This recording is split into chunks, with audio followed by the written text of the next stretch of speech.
बिस्मिल्लाहिर्रहमानिर्रहीम। अस्सलाम वालेकुम नाज़रीन, सच सवेरा के साथ मैं हूं आपकी मेज़बान महविश चौधरी। यकीनन आप लोग ठीक ठाक होंगे, खैरियत से होंगे और एक खूबसूरत दिन का आगाज़ कर चुके होंगे। आपके दिन को मज़ीद खूबसूरत, मज़ेदार और खुशगवार बनाने के लिए हम आपके साथ मौजूद हैं कुछ मुख्तलिफ मौज़ूआत के साथ, क्योंकि अपनी ज़िंदगी को बेहतर से बेहतर बनाना हर इंसान की ज़िम्मेदारी है और हमारा फ़र्ज़ भी है कि अपनी लाइफ के लिए, अपने मुल्क के लिए, अपनी फैमिली के लिए कुछ बेहतर काम सर अंजाम दिए जाएँ। तो बढ़ते हैं अपने आज के पहले मौजू की जानिब, जिसकी अहमियत को उजागर करना है कि माशरती तामीर और तरक्की के लिए खिदमत खल्क की ज़रूरत। अगर माशरती तामीर और तरक्की की बात की जाए तो हर इंसान की ज़िम्मेदारी है कि वो अपने मुआशरे के लिए कुछ बेहतर काम करे। और खिदमत खल्क की जहाँ तक बात की जाती है तो इस्लाम में भी हदायत दी गई है कि खिदमत खल्क हमारे लिए ज़रूरी है, दूसरों की मदद की जाए, दूसरों की खिदमत की जाए, क्योंकि जब आप दूसरों के लिए अच्छा सोचते हैं, दूसरों के लिए फ़ायदे वाला कोई काम करते हैं तो आपके लिए अपने लिए सोचने की ज़रूरत नहीं पड़ती, क्योंकि आपके काम ऑटोमेटिकली बेहतर होना शुरू हो जाते हैं। तो माशरती तामीर और तरक्की में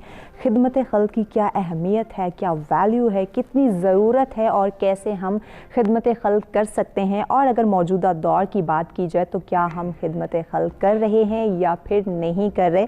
अगर कर रहे हैं तो कैसे हम उसको रियलाइज़ कर सकते हैं, और अगर नहीं कर रहे तो ये अवेयरनेस हमारे अंदर कैसे आ सकती है, अपनी रहनुमाई हम कैसे कर सकते हैं, अपने नौजवान नस्ल की रहनुमाई कैसे की जा सकती है, इस पे बात की जाएगी। और आज का हमारा दूसरा मौजू कि जदीद टेक्नोलॉजी से ज़िंदगी आसान तो हुई है लेकिन वक्त की कमी हो चुकी है, क्योंकि इस बात में कोई शक नहीं कि जदीद टेक्नोलॉजी से हमारी ज़िंदगी बहुत आसान हुई है। घंटों के फासले जो हैं वो सिमट गए हैं मिनट्स में, और सेकंड्स के अंदर बहुत ही जल्दी हम अपनी बात जो है वो सेकंड्स में बहुत सारे लोगों तक पहुंचा सकते हैं, पूरी दुनिया तक पहुंचा सकते हैं। अपने काम को आसान कर दिया, अपने कारोबार को आसान बना दिया, लेकिन उसके साथ साथ जितनी आसानियाँ पैदा हुई हैं उतनी ही ज़्यादा मसरूफियात भी हमारी बढ़ चुकी हैं। हमारी लाइफ के अंदर हमारे अपने लिए वक्त जो है वो ख़त्म हो चुका है। इसकी क्या वजूहात है? क्या हमें मैनेज करना नहीं आ रहा टेक्नोलॉजी को, कि हम जहां हमारे लिए आसानियां आ चुकी हैं वहीं पे वक्त की कमी हमें क्यों दिखाई दे रही है? हम अपने लिए वक्त क्यों नहीं निकाल पा रहे, अपनी फैमिली के लिए टाइम क्यों नहीं निकाल पा रहे? हमारी मैनेजमेंट में कोई कमी है या हमसे कोई ऐसी कोताही हो रही है कि हम इस चीज़ को समेट नहीं पा रहे? तो इस पर भी बात की जाएगी कि हमारी नौजवान नस्ल को अवेयर कैसे किया जाए कि वो भी जदीद टेक्नोलॉजी के इस्तेमाल को मद्देनज़र रखते हुए अपने लिए वक्त भी निकालें, वक्त की कदर को भी समझे। इस पे इन डिटेल गुफ्तगू की जाएगी। स्टूडियो में मेहमान हमें ज्वाइन कर चुके हैं, जल्दी से उनका तारुफ करवाते हैं। जी, सबसे पहले जिन्होंने हमें ज्वाइन किया है सोशल एक्टिविस्ट हैं चौधरी सरफराज साहब। अस्सलाम वालेकुम। सरसवरा में खुशामदीद। बहुत शुक्रिया। खैरियत से जी? अल्हम्दुलिल्लाह। सरफराज साहब के साथ तशरीफ़ फरमा है जी, आप शायर और माहिर तालीम हैं आतिफ सईद साहब। अस्सलाम वालेकुम। सरसवरा में खुशामदीद। Thank you very much. खैरियत से जी? अल्लाह का शुक्र है। आतिफ साहब के साथ तशरीफ़ फरमा है जी, आप कम्युनिकेशन स्पेशलिस्ट हैं सारान अहमद। अस्सलाम वालेकुम। सरसवरा में खुशामदीद। आप तीनों मेहमानों का शुक्रिया जी, आपने हमें ज्वाइन किया। और नाज़रीन, आपको भी बताते चलें कि अगर आप भी हमें इस टॉपिक पे ज्वाइन करना चाहें कि माशरती तामीर और तरक्की में खिदमत खल्क की कितनी ज़रूरत है, क्या अहमियत है और कैसे हम इसमें अपना किरदार अदा कर सकते हैं, तो लाइव कॉल के जरिए आप हमें ज्वाइन कर सकते हैं। नंबर स्क्रीन पे मौजूद हैं। और इसके साथ साथ ओवरसीज़ पाकिस्तानी भी हमें ज्वाइन कर सकते हैं अपनी राय का इजहार करने के लिए या फिर कोई सवाल करने के लिए हमारे एक्सपर्ट से। तो लाइव कॉल के जरिए ज्वाइन कीजिएगा, नंबर स्क्रीन पर मौजूद हैं जी। तो अभी स्टार्ट करते हैं अपने मौजू को, माशरती तामीर तरक्की में खिदमत खल्क की कितनी ज़रूरत है। तो अपने मौजू का आगाज़ जो सब आपसे करना चाहेंगे, आप क्या समझते हैं कि माशरती तामीर तरक्की के अंदर खिदमत खल्क की कितनी ज़रूरत है और इसकी क्या अहमियत है? रोशनी डालिए। बिस्मिल्लाहिर्रहमानिर्रहीम। सबसे पहले हमें इस बात पे देखना पड़ेगा कि माशरती तरक्की है क्या। उसमें खाली ये ही नहीं है कि बिल्डिंग्स बना ली जाएँ, बहुत से जो हमारी जो तरक्की हो जाए। इसमें इंसान की ज़हनी तरक्की, इंसान की समाजी तरक्की, इंसान की जो वहाँ माशरे के अंदर जो लोग आबाद हैं उनका खुद तरक्की याफ्ता होना। उसके लिए जो माशरे के अंदर जो लोग आबाद हैं उनका वेल सेटल होना, उनके माशी मसाइल का हल होना। जी जी। जब हम लोग अल्लाह ताला के दीन जो हमें दिया गया, अगर हम उस दीन को देखें, उसमें ज़कात है, उशर है और खम्स है। ये इसलिए रखा गया कि जो लोग जिनके पास साहिब सरवत हैं, जिनके हालात बेहतर हैं, जो माशी तौर पे मजबूत हैं, तो वो जब कम जो गरीब लोग हैं उनकी जब वो मदद करेंगे, उनके साथ तावन करेंगे, तो वो माशरे की सलाहियत और एक अच्छे शहरी बनेगी। इसी तरह दूसरी तरफ अगर देखा जाए तो अगर जब गुर्बत जिस इलाके के अंदर जहाँ पे माशी हालात जो हैं वो ठीक नहीं होते, तो वहाँ पे क्राइम जो है वो भी बढ़ जाता है। तो क्राइम बढ़ने की भी रीज़न ही भी माशी हालात हैं। उनमें वो माली हालात हो, वो ज़हनी पसमानदगी हो, क्योंकि एक आदमी, एक ख़ानदान जब माशी तौर पे मजबूत नहीं होगा तो वो इल्म हासिल करने से भी कासर होगा। जब वो इल्म हासिल नहीं कर सकेगा, स्कूल कॉलेजेस को अटेंड नहीं कर सकेगा, अच्छी मजालस में नहीं जा सकेगा, तो दैन वो बहरा रवी का शिकार हो जाएगा और वो माशरे के लिए नासूर बन जाएगा। तो इसके लिए ये बहुत आम और ज़रूरी है कि अगर हम इस पहलू को लेके चलें कि जब जो साहिब सरवत लोग हैं, जो मजबूत लोग हैं, वो अपने से जो लोग जिनके माली हालात ठीक नहीं हैं उनके साथ तावन करें, खा वो एजुकेशन के अंदर तावन करें, खा वो माली तौर पे तावन करें। तो इसके लिए इंसानियत की खिदमत, चूँकि इंसान को अल्लाह रब्बुल इज़्ज़त ने जब तख्लीक किया तो इसको अशरफुल यानी कमो पेश 18,000 मखलूक में इसको अशरफुल मखलूक़ात इसलिए बनाया कि ये इंसान के काम आए। इबादत की बात की हुई तो जहाँ फरिश्ते जो सजदे में है वो सजदे में रहेगा, जो रुकू में है वो रुकू में, लेकिन अल्लाह ने इंसान को इंसान के लिए पैदा की कि तभी वो दूसरों के यानी काम आए। तो ये हमें इस बात पे बिल्कुल इसमें कोई दो राय नहीं है कि किसी भी माशरे को तरक्की याफ्ता बनाने के लिए ज़रूरी है कि हम उसके अंदर माली तवाज़ुन कायम किया जाए। बिल्कुल, मिलजुल के एक दूसरे की मदद की जाए, मिलजुल के आगे बढ़ाया जा सकता है। जी आतिफ साहब, आप क्या समझते हैं कि माशरती तामीर और तरक्की में खिदमत खल्क़ कितना ज़रूरी है? हमारा क्या किरदार और क्या अहमियत है? असल में बिस्मिल्लाहिर्रहमानिर्रहीम, टॉपिक तो बहुत अच्छा टॉपिक है जिसके ऊपर बात होनी भी चाहिए। कोई भी मज़हब आप दे लें दुनिया का, उसमें लोगों की जो खिदमत है या उनके साथ एनर्जाइज करना, उनके हेल्प आउट करना, वो हमेशा आसन करार दिया गया। दीन इस्लाम में सबसे ज़्यादा इसकी अहमियत है। जो हमारा दुनिया में आने का मकसद है, हम लोग अल्लाह को खुश रखना चाहते हैं। दो तरह के हकूक़ हैं, हकूक़ अल्लाह हैं और हकूक़ुल इबाद हैं। हकूक़ अल्लाह की अगर लिस्ट हम बनाएं तो वो बहुत कम से हैं, इतने ज़्यादा नहीं। अल्लाह बहुत जल्दी राज़ी हो जाता है बिल्कुल। मगर हकूक़ुल इबाद में देखें तो बहुत सारे हकूक़ हैं जो हम पे फ़र्ज़ हो जाते हैं। वालिदैन के हकूक़ आ जाते हैं, हमारे पड़ोसियों के आ जाते हैं, छोटे बहन भाई हैं, फिर जानवरों के हकूक़ हैं, इवन पौधों के। ये सारी चीज़ें इंसान को हैंडल करनी है। हदीस शरीफ का मफ़हूम है कि ये मखलूक अल्लाह का कुंबा है और अल्लाह को वो शख्स ज़्यादा महबूब है जो उसके कुंबे के लिए मुफीद हो। अब वो जो फ़ायदा पहुँचाना है वो किस तरह से होना चाहिए? जैसे चौधरी साहब ने कहा कि माली फ़ायदा ये भी बहुत ज़रूरी है, मगर अगर हम देखें तो अल्लाह पाक ने दुनिया में हर एक को एक तरह से नहीं नवाजा, हर तरह की खसूसियात दे के नहीं नवाजा। कुछ चीज़ें किसी के पास ज़्यादा हैं, फॉर एग्ज़ाम्पल माल, कुछ किसी के पास ज़्यादा है, लाइक एजुकेशन या अक्ल या फ़हम, यानी बैलेंस रखा हुआ है। अब इस बैलेंस के पीछे हिकमत क्या है? एक अल्लाह के पास तो सारी ताकत थी, वो चाहता तो सबको इक्वल कर लेता, मगर वो अल्लाह की शान के या उसके जो जिस तरह से अल्लाह पाक ने दुनिया को क्रिएट किया उसके अगेंस्ट है वो। और दूसरा, हमें भेजा गया इम्तहान के लिए, तो जब इम्तहान के लिए आया तो उसमें किसी को दिया गया ज़्यादा, किसी को कम दिया गया। किसी को देकर और किसी को लेकर। अब दोनों तरह से आजमाइश है। जिसके पास ज़्यादा है, चाहे वो इल्म है, चाहे वो दौलत है, चाहे वो सेहत भी है, तो वो उन सब के बेस पे आजमाया जाएगा कि वो उसमें से कितना लोगों को जो उस डिप्राइव्ड है उन सब चीज़ों से कैसे हेल्प करता है। अब कई दफ़ा होता है कि खिदमत खल्क़ की जब हम बात करते हैं तो लोगों का परसेप्शन ये बनता है कि माली तौर पे खिदमत की जाए।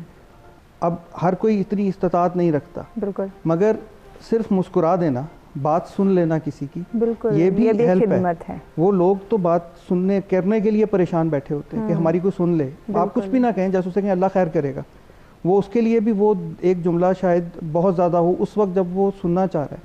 तो खिदमत खल्क़ हर लेवल पर की जा सकती है। सदका ज़रूरी नहीं है कि बहुत बड़ा भी हो। आपको एक रोटी की भूख है और आपके पास एक रोटी है, उसमें से आधी देना भी सदका है। ये ज़रूरी नहीं कि हमारे पास बहुत बड़ी एक एम्पायर होगी उसमें से हम काम करेंगे। इल्म के मामले में भी जिधर आपको अल्लाह ने दिया, ये सारा उसकी दी हुई स्किल्स हैं, बिल्कुल उसने आपको नवाजा है। तो इन सब चीज़ों को आपने तकसीम करना है, आपने हेल्प आउट करनी है लोगों की, ताकि ये जो चौधरी साहब ने कहा ना कि बैलेंस क्रिएट हो जाए। तो बैलेंस सिर्फ माली तौर पे नहीं बैलेंस होगा, क्रिएट करने की हमें ज़रूरत पर्सनैलिटी है। बैलेंस होगा। मिलजुल के हम एक दूसरे का जो साथ है वो निभा सकते हैं, माशरती तामीर और तरक्की में अपना किरदार अदा कर सकते हैं। सारान साहब, आप क्या कहते हैं, रोशनी डालते हैं हमारे टॉपिक पे कि माशरती तामीर और तरक्की के अंदर खिदमत खल्क की कितनी ज़रूरत है? जी, बिस्मिल्लाहिर्रहमानिर्रहीम। हमारे जो बाकी मेहमान हैं चौधरी साहब और आतिफ साहब, उन्होंने बहुत खूबसूरत इसके ऊपर बातें की। एक चीज़ जो अभी आजकल की हमारी सोसाइटी के अंदर ख़ास तौर पे जो ये नया ज़माना और जिस तरह ह्यूमैनिटी और सोसाइटी ट्रांजिशन कर रही है, जी जी, उसमें एक चीज़ जो कि आजकल बहुत ज़्यादा हमारा रिवाज बनता जा रहा है, वो जा रहा है कि सोसाइटी इंडिविजुअलिज़म की तरफ, यानी कि अपनी इनफरादी फ़वाइद की तरफ ज़्यादा मुतवज्जे हो गई है इन कंपैरिजन टू जो कि आप सोसाइटी के लिए या एक ओवरऑल बेनिफिट की, इर्द गिर्द के माहौल की बात करते हैं। तो इस वक्त इस चीज़ की बहुत ज़्यादा ज़रूरत है कि जहाँ पे कुछ हमारे तबकात एक स्टैंडर्ड से या एक कुछ चीज़ों से दूर होते जा रहे हैं, उनका ओवरऑल जो स्टैंडर्ड ऑफ लिविंग है वो नीचे गिरता जा रहा है। तो उसमें हमारे लिए बहुत इम्पॉर्टेंट है, बहुत ज़्यादा ज़रूरत है इस चीज़ की, ख़ास तौर पे पाकिस्तानी सोसाइटी जहाँ पे कि हम अभी भी एक तरक्की पजीर मुल्क जो है वो कंसिडर किया जाते हैं। तो इस चीज़ में ये देखना कि हुकूमत के पास हर वक्त इन चीज़ों के वसाइल नहीं होते, बिल्कुल। हर वक्त हुकूमत हर मसले का हल नहीं लेके आ सकती, और यहाँ पे हमारे लिए बहुत ज़्यादा हमारा भी कोई फ़र्ज़ है, हमारी भी जिम्मेदारियाँ हैं। तो अगर अल्लाह पाक ने हमें, जैसे आतिफ साहब ने जिक्र किया, कि किसी भी चीज़ से नवाजा है, तो उसको लोगों तक पहुँचाना, खुशियाँ आपकी तरक्की जितनी बांटी जाए उतनी ज़्यादा, ये अल्लाह पाक का निज़ाम भी है कि हम जितना चीज़ों को बांटें, जितना किसी के फ़ायदे के लिए किसी चीज़ को करें, वो उतना ज़्यादा ही हमें अल्लाह पाक उस चीज़ से नवाजते हैं। बिल्कुल, कोई और यही हमारा फ़र्ज़ भी है एज इंसान होने की हैसियत से, मुसलमान होने की हैसियत से, कौम होने की हैसियत से, कि हम एक अपना मुस्बत किरदार अदा करें। हम सबका फ़र्ज़ है कि मुस्बत किरदार हम अदा करें। इस पे मज़ीद भी बात की जाएगी। एक कॉलर ने हमें ज्वाइन किया, ये सब कराची से हमारे साथ हैं। अस्सलाम वालेकुम। वालेकुम अस्सलाम, कैसी हैं आप? जी अल्हम्दुलिल्लाह, आप कैसे हैं? या सब खैरियत से हैं? जी अल्लाह का एहसान है, आपके मौजूद तमाम मेहमानों को सलाम हो। हम रोज इनसे कुछ ना कुछ सीखते ज़रूर हैं। देखिए, आपका मौजू आज बहुत इम्पोर्टेंट मौजू है। वो इसकी वजह यह है कि हमारा कोई भी माशरा कभी भी पनप नहीं सकता। हम रियासत फलाई मुमलिकत की बात करते हैं, फलाई मुमलिकत बगैर खिदमत खल्क हो नहीं सकती। बिल्कुल। और एक बात मैं कहता हूँ कि लोग कहते हैं ना आजकल survival of the fittest, actually लोगों को पता ही नहीं, ये सर्वाइवल ऑफ द फिटेस्ट जो है लॉ ऑफ द जंगल है। हमारे माशरे के अंदर जब आदमी कोई कमजोर होता है ना, जो फिटेस्ट आदमी होता है उसकी हेल्प करता है ताकि वो अपने पैरों पे खड़ा हो सके। और ये हमें अपने बच्चों को सब कुछ, और मैं एक बात बड़ा अप्रिशिएट करूंगा, अल्हम्दुलिल्लाह अल्लाह का बड़ा करम है कि पाकिस्तान में खिदमत खल्क का जज्बा मौजूद है। और बहुत मजमूई तौर पर अगर आप देखा है, कभी जल्जला आ जाए, कोई आप कोविड में जो लोगों ने किया वो अपने मतलब बहुत सा काम किया, खिदमत खल्क की, लोगों को सपोर्ट की। और ये माशरा जो हमारा कायम है ना, यकीन करें इतनी बुराइयों के बाद भी, इतनी करप्शन के बाद भी, वो इसलिए है कि हमारे दिलों में फिर भी रहम है, जो हम अपने रूहानियत के लिए, अपने अल्लाह के लिए बात लोग दिखाते हुए भी करते हैं। लेकिन अगर कोई माशरे के लिए काम करता है, बहुत अच्छी बात है। मेरा सवाल तमाम पैनल हज़रात से ये है, देखिए, एक तो खिदमत ये होती है ना कि आप खिदमत ये करें कि आप लोगों को राशन बांटें, आप लोगों को रोटी दें, लेकिन एक खिदमत ये होती है कि आपके पास जो इल्म है, अल्लाह ने आपको जो इल्म दिया है, जो भी आपको जौहर दिया है, उसको आप कन्वे करें। हमारे यहाँ इसका फुकदान ये है कि वो कन्वे नहीं किया जाता। ये भी तो खिदमत खल्क का जज्बा है ना, इसके बारे में कुछ फरमाइए। बहुत शुक्रिया या साहब, बहुत अच्छी आपने बात की कि खिदमत खल्क का मतलब सिर्फ ये नहीं है कि आप उनकी राशन से माली इमदाद कर दीजिए, इसके साथ साथ आपकी तालीम, आपकी एजुकेशन भी बहुत मैटर करती है। अगर आपके पास कोई इल्म है, नॉलेज है, वो दूसरों तक डिलीवर करना भी खिदमत खल्क में शामिल होता है। तो छोटी छोटी एक्टिविटीज़ हमें करनी चाहिए, छोटे छोटे कामों से हम खिदमत खल्क कर सकते हैं। लेकिन अनफॉर्चुनेटली हमारे माइंड के अंदर एक कॉन्सेप्ट जो है वो बन चुका है कि बहुत ज़्यादा हमारे पास पैसे होंगे, बहुत ज़्यादा हमारे पास दौलत होगी, तभी हम खिदमत खल्क कर सकते हैं। इसके अलावा तो जो खिदमत खल्क है वो नहीं की जा सकती। तो इस कॉन्सेप्ट को क्लियर करने की बहुत ज़रूरत है। अपनी नौजवान नस्ल को, अपने सोसाइटी को अवेयर करने की बहुत ज़रूरत है। अपने मेहमानों से गुफ्तगू के सिलसिले को आगे बढ़ाएंगे, लेकिन बढ़ने एक ब्रेक की जानिब देखते हैं सच सवेरा।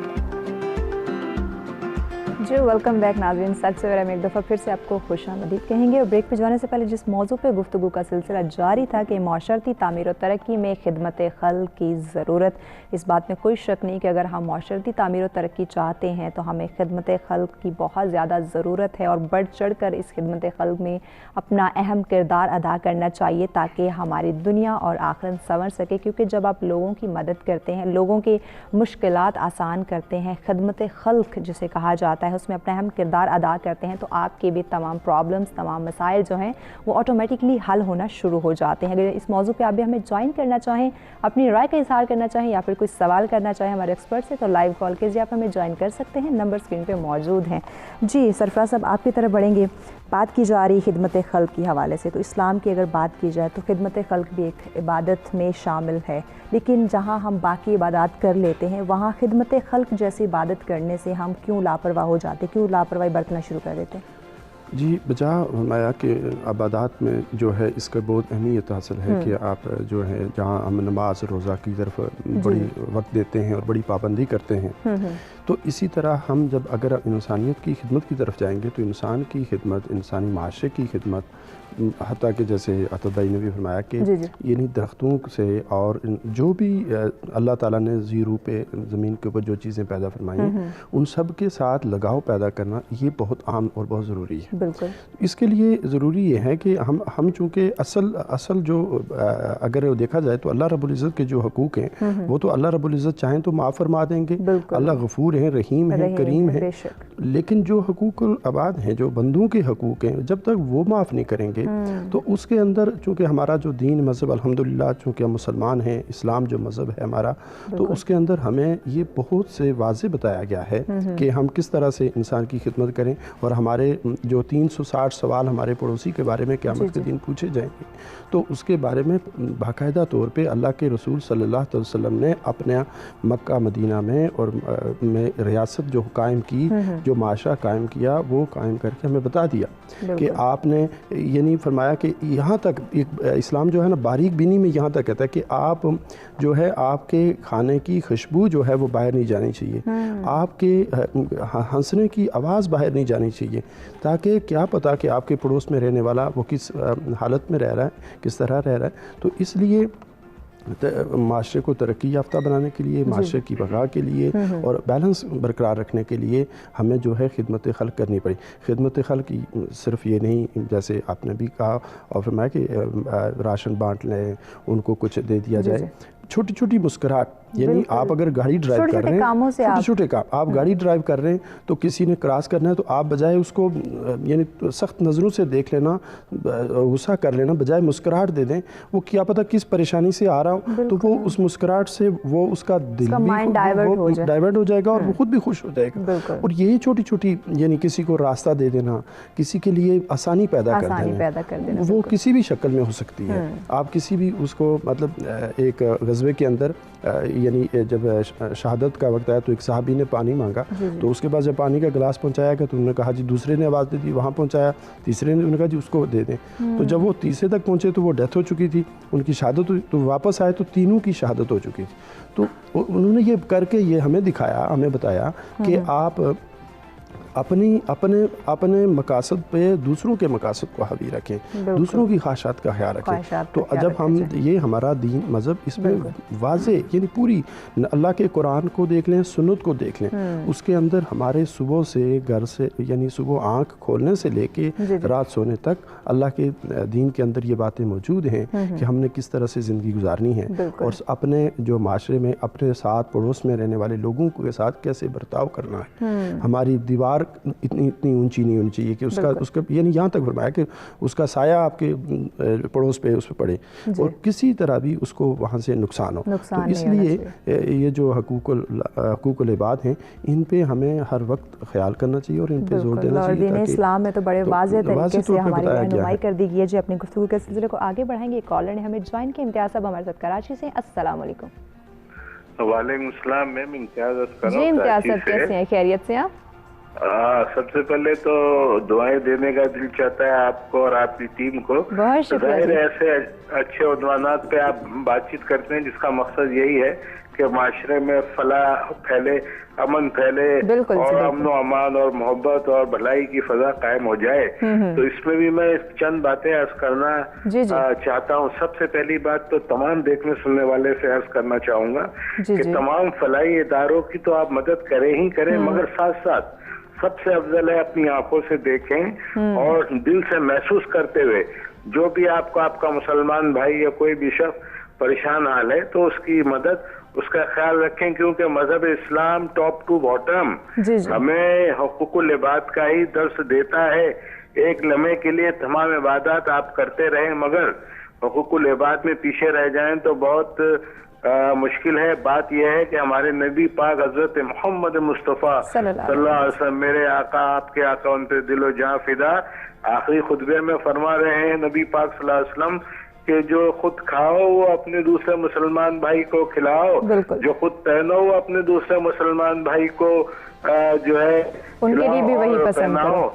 तो ये चीजें ऐसी हैं, और फरमाया कि अगर तुम किसी के हक पे कब्जा करोगे तो जुल्म होगा, और अल्लाह पाक क़यामत के दिन तमाम बातों की आपसे पूछगछ करेंगे। तो मकसद ये है, ये कोई ऐसी चीज नहीं जिसे नजरअंदाज कर दिया जाए। और जी, एक जी। चीज और अर्ज करूंगा और अपनी बात खत्म करूंगा कि हमारे माशरे में आप बताएं कितने फीसद लोग ऐसे हैं जो अपने पड़ोसी का दरवाजा खटखटा कर ये पूछते हैं जी, जी। कि भाई आप खैरियत से हैं, कोई प्रॉब्लम तो नहीं है। मगर हमारे मजहब ने ही सिखाया कि अपने पड़ोसी की दिलजोई करो, अपने भाइयों की, अपने बहनों की दिलजोई करो। हमारे मजहब की अच्छी बातें दूसरे मज़ाहिब ने अपना कर फायदा उठाया, तो हम क्यों पीछे रहें। हम आज से ही अहद करें कि हम इस पे अमल करेंगे इंशाअल्लाह ताला। इंशाअल्लाह। बहुत अस्सलाम शुक्रिया वालेकुम। इम्तियाज़ साहब। और यकीनन हमें ये अहद करके चलना चाहिए कि हमने अपने साथ साथ अपने इर्द गिर्द के लोगों का, अपने पड़ोसियों का, सबका ख्याल रखना है। और खिदमत खल्क की जहाँ तक बात की जाए तो इसमें जो हमारे इर्द गिर्द के लोग हैं, जो हमारे रिलेटिव्स हैं, जो हमारे पड़ोसी हैं, जो लोग हमारे साथ अटैच, उन सब के हकूक़ हैं और हमारा फ़र्ज़ बनता है कि हम उनके हकूक़ अदा करें। और खिदमत खल्क भी एक उनके हकूक़ में ही आ जाता है कि हमने दूसरों की खुशी का ख्याल रखना है, दूसरों की छोटी छोटी बातों का ख्याल रखना है। हमारी वजह से किसी की दिल आज़ारी ना हो, हमारी वजह से किसी को कोई प्रॉब्लम ना हो जाए। जहाँ तक हो सके कोशिश करें कि दूसरों की प्रॉब्लम्स को हल किया जाए, ना कि आप किसी के मसले की वजह बने, क्योंकि ये एक बहुत बड़ी बात हो जाती है, एक बहुत ही बदकिस्मती वाली बात हो जाती है कि हमारी वजह से किसी सामने वाले की दिल आज़ारी हो, किसी के हक तलफ़ी की जाए, किसी को प्रॉब्लम हो हमारी वजह से। तो कोशिश करें कि आपकी वजह से हमेशा दूसरों के फेस पे मुस्कुराहटें ही आएँ, दूसरों के घरों में आपकी वजह से खुशियाँ ही आएँ। इसलिए खिदमत खल्क हमारे लिए बहुत ज़रूरी है। इस मौजू पे आप भी हमें ज्वाइन कर सकते हैं लाइव कॉल के ज़रिए, नंबर स्क्रीन पे मौजूद हैं। जी आतिफ साहब, आपकी तरफ बढ़ेंगे। हमारे कॉलर ने एक सवाल भी किया था कि खिदमत खल्क में एजुकेशन की अगर बात की जाए, तालीम की बात की जाए, नॉलेज की, तो लोगों के पास तालीम होती है, नॉलेज होती है, लेकिन वो उसको दूसरे तक डिलीवर नहीं करना चाहते। इसकी क्या वजह है? जैसे सारान ने कहा था ना कि हमारा माशरा इंडिविजुअलिटी की तरफ बढ़ गया, लोग अपने अपने खौल में बंद हो गए हैं। हमें अब ज़्यादा पुराना टाइम नहीं है, आज से 15-20 साल पहले जी जी हमें पता होता था कि हमारे इतराफ़ में या दोस्तों में कौन सा बंदा किस सब्जेक्ट में अच्छा है, तो वो उससे हेल्प ले ली जाती थी, बिल्कुल पूछ लिया जाता था और बता भी देते थे। बिल्कुल ऐसे। अब कुछ इनसिक्योरिटीज़ बढ़ गई कि यार अगर हमने सब कुछ इसको बता दिया तो शायद हम खाली हो जाएंगे। ये अवेयरनेस बड़ी ज़रूरी होती है कि आप जब इल्म को शेयर करते हैं तो वो आपके पास भी बढ़ता है, बिल्कुल पढ़ाने से, सिखाने से ये बढ़ता है, ये कॉन्फिडेंस दिया जाता है और ये किंडरगार्टन लेवल से स्टार्ट होना चाहिए। बिल्कुल शेयरिंग हमारे यहाँ कहीं पर भी नहीं आती। अगर आप देखें तो माँ बच्चे को जो लंच बना के भेजती है तो उसे वो साथ एक बड़ी ख़ास हिदायत करती है, और वो ये होती है कि किसी और को ना देना, बिल्कुल खुद खाना। नहीं, घर से ही उसको ऐसे ट्रेन करना शुरू कर दिया। उससे शेयरिंग से आपने रोक लिया। अगर ईदी साहब की आप बात देखें तो उन्होंने कहा मेरी वालदा मुझे 2 पैसे देती थी और कहती थी एक तुम्हारे लिए और एक खर्च करो किसी के ऊपर भी। किसी के ऊपर ये ट्रेनिंग है जो स्टार्टिंग से शेयरिंग की आ रही है। बिल्कुल। अगर आप चीज़ें शेयर नहीं करेंगे तो वहाँ से आपने अपने आप को थोड़ा इनसिक्योर पहले ही कर लिया बच्चे ने। जब इल्म के पास आप आते हैं, अल्लाह आपको कोई स्किल देता है। दूसरी चीज़ जो हमारे यहाँ एक मिसकंसेप्शन होती है वो ये कि शायद हमारी कोई क्वालिटी है जो हमने सीख ली है। जी। ये हमारा कुछ भी नहीं है, अल्लाह ने चाहा तो हमने सीखा, अगर वो चाहे तो वो किसी को भी सिखा दे। अब अगर उसने आपको सिखा दिया है तो ये आप पे फ़र्ज़ आ गया कि आप उसके मदद से या हेल्प करें किसी की, या कोई शख्स जो मिलती जुलती किसी प्रॉब्लम में है या उसको चाहिए आप उसको वो सिखा दें। अब सिखाने के भी पैरामीटर्स अब आसान हो गए हैं। पहले एक ज़माना था कि सिखाने के लिए आपको कहीं इंस्टीट्यूट जा रहे हैं या कोई लेक्चर अरेंज कर रहे हैं, अब यूट्यूब आपके पास, फेसबुक आपके पास, हर बंदे के पास मोबाइल है। जी जी। तो वो उसकी मदद से कुछ भी जो उसके पास स्किल है वो उसकी वीडियो बना के, ऑडियो बना के शेयर कर सकता है। बिल्कुल। और उस शेयरिंग से हो सकता है कि आपने तो एक छोटी सी स्किल शेयर की, किसी शख्स का घर चल पड़े उससे, बिल्कुल, किसी को जॉब मिल जाए, क्योंकि किसी का भला हो हम जाए। खुद जो कर रहे होते हैं, देखिए हमने बहुत सी स्किल सीखी यूट्यूब से। अब उस पर जितने भी वीडियोस मैंने देख रहा हूँ वो बाहर के हैं। कोई स्किल वो सीखते हैं, उसको वो फ़ौरन उसकी ट्यूटोरियल बनाया और नेट पे डाल दिया। ऐसे अब हम उनसे सीख के छुपा लेते हैं। अब लोग बात कहते हैं जी हर एक को तो पढ़ाना या सिखाना नहीं आता।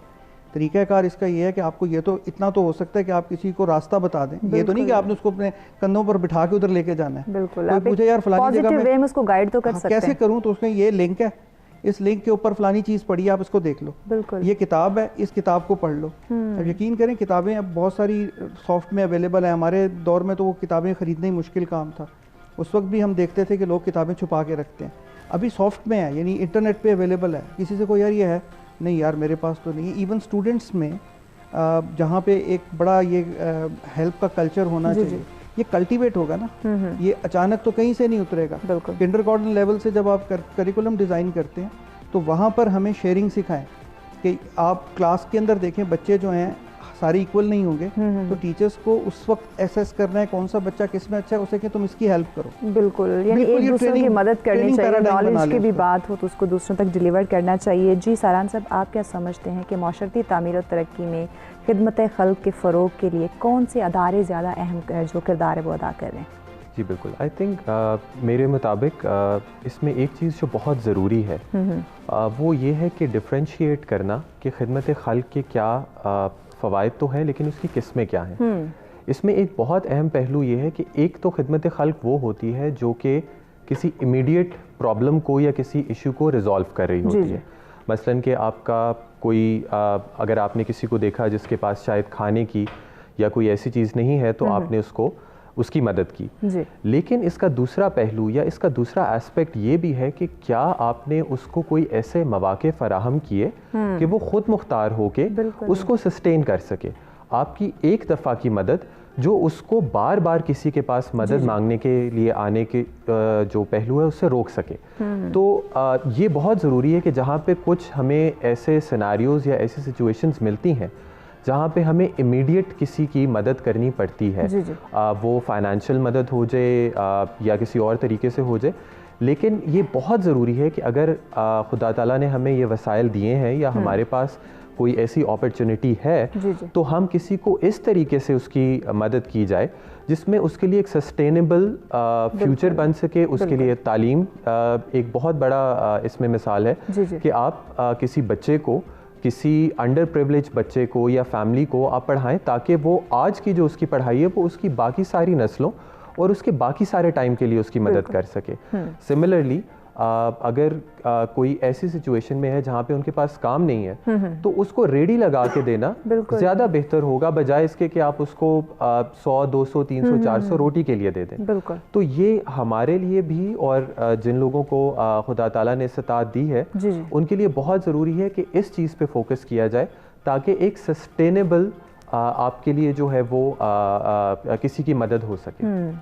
एग्जैक्टली हमें कोशिश करनी चाहिए कि हम जहाँ लोगों की मदद कर रहे हैं एक छोटे पैमाने पे वहीं कोशिश करें कि हम उनके लिए कुछ छोटा सा कारोबार उनको बना के दे दें ताकि उनकी जो आने वाली ज़िंदगी है वो बेहतर हो सके। वो बार बार किसी से जो मदद की उम्मीद है वो ना लगाए, अपने काम में जो है वो आगे बढ़ने की कोशिश करे, रिज़्क़ हलाल कमाए। लेकिन वो कैसे हो सकता है जब हम सोसाइटी के अंदर मिलजुल कर एक दूसरे का एहसास करके खिदमत खल्क करें कि आया अगर मैं अपने साथ मेरे साथ कोई प्रॉब्लम हो जाती है, मैं बर्दाश्त नहीं कर सकता या मैं उसको ज़्यादा देर तक नहीं झेल सकता, तो दूसरा जो सामने वाला बंदा है उसकी भी यही सैचुरेशन हो सकती है, उसके फैमिली के अंदर भी प्रॉब्लम्स आ सकती हैं। हो सकता है वो ज़्यादा दिन तक, ज़्यादा देर तक उस प्रॉब्लम को फेस ना कर सके, उसे हमारी मदद की ज़रूरत है क्योंकि वो भी सोसाइटी का एक हिस्सा है।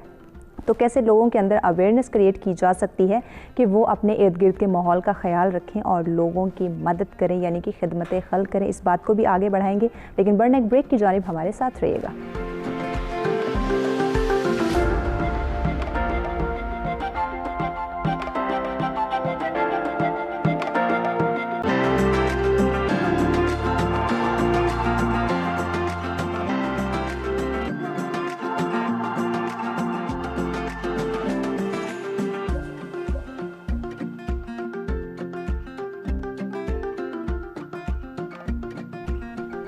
जी वेलकम बैक नाज़रीन। सच सवेरे में एक दफ़ा फिर से आपको खुश आमदीद कहेंगे। और ब्रेक पे जाने से पहले जिस मौजू पे गुफ्तगू का सिलसिला जारी था कि माशरती तामीर और तरक्की के लिए खिदमत खल्क की ज़रूरत, तो यकीनन हमें सबको मिलजुल कर खिदमत खल्क में अपना जो अहम किरदार है वो अदा करना चाहिए ताकि हमारी ज़िंदगी आसान हो सके और माशरे जो हमारा मुआशरा है वो भी तरक्की कर सके। इस टॉपिक पर आप भी हमें ज्वाइन कर सकते हैं, अपनी राय का इजहार कर सकते हैं, या फिर कोई सवाल करना चाहें हमारे एक्सपर्ट से तो लाइव कॉल के जरिए ज्वाइन कर सकते हैं। नंबर स्क्रीन पर मौजूद हैं। सरफराज साहब आपकी तरह बढ़ेंगे।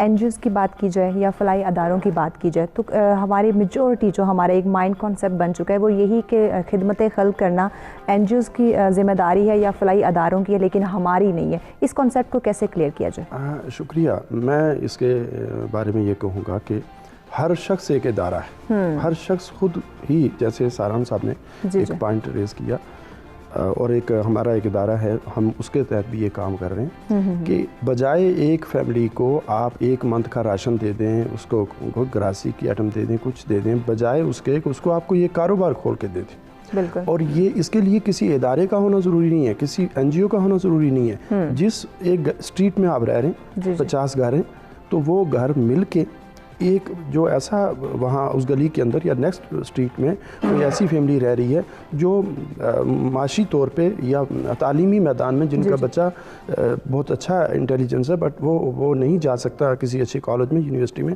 तो आप वहाँ कंट्रीब्यूशन करके मंथली बेस पे आप उसको स्टैंड कर सकते हैं। इसी तरह कोई जो है वो कुकिंग जानता है, कोई सिलाई कढ़ाई की कोई बच्ची का काम जानती है, कोई ब्यूटिशियन का काम जानती है, तो वो मोहल्ले के लोग, वो स्ट्रीट वाले मिल के ही अगर वो स्टैंड करना चाहें तो उसको स्टैंड कर सकते हैं। तो इसके लिए ये ज़रूरी नहीं है कि हम गवर्नमेंट पे इसको डाल दें, कुछ एनजीओज़ पे डाल दें। एनजीओज़ भी इस चीज़ का नाम है कि मुख्तलिफ़ लोगों की मशावरत से, मुख्तलिफ़ लोगों के तावन से वो चलती हैं, उसमें आप पार्टिसिपेट करते हैं। तो मैं ये कहने में, मेरे ख्याल में अपनी राय ये रखता हूँ कि हर शख्स अपने हिस्से का अगर वो पत्थर उठाना शुरू कर ले तो इसमें कोई शक नहीं कि आप एक पूरा महाशरा जो है बहुत अच्छे तरीके से आगे बढ़ सकता है।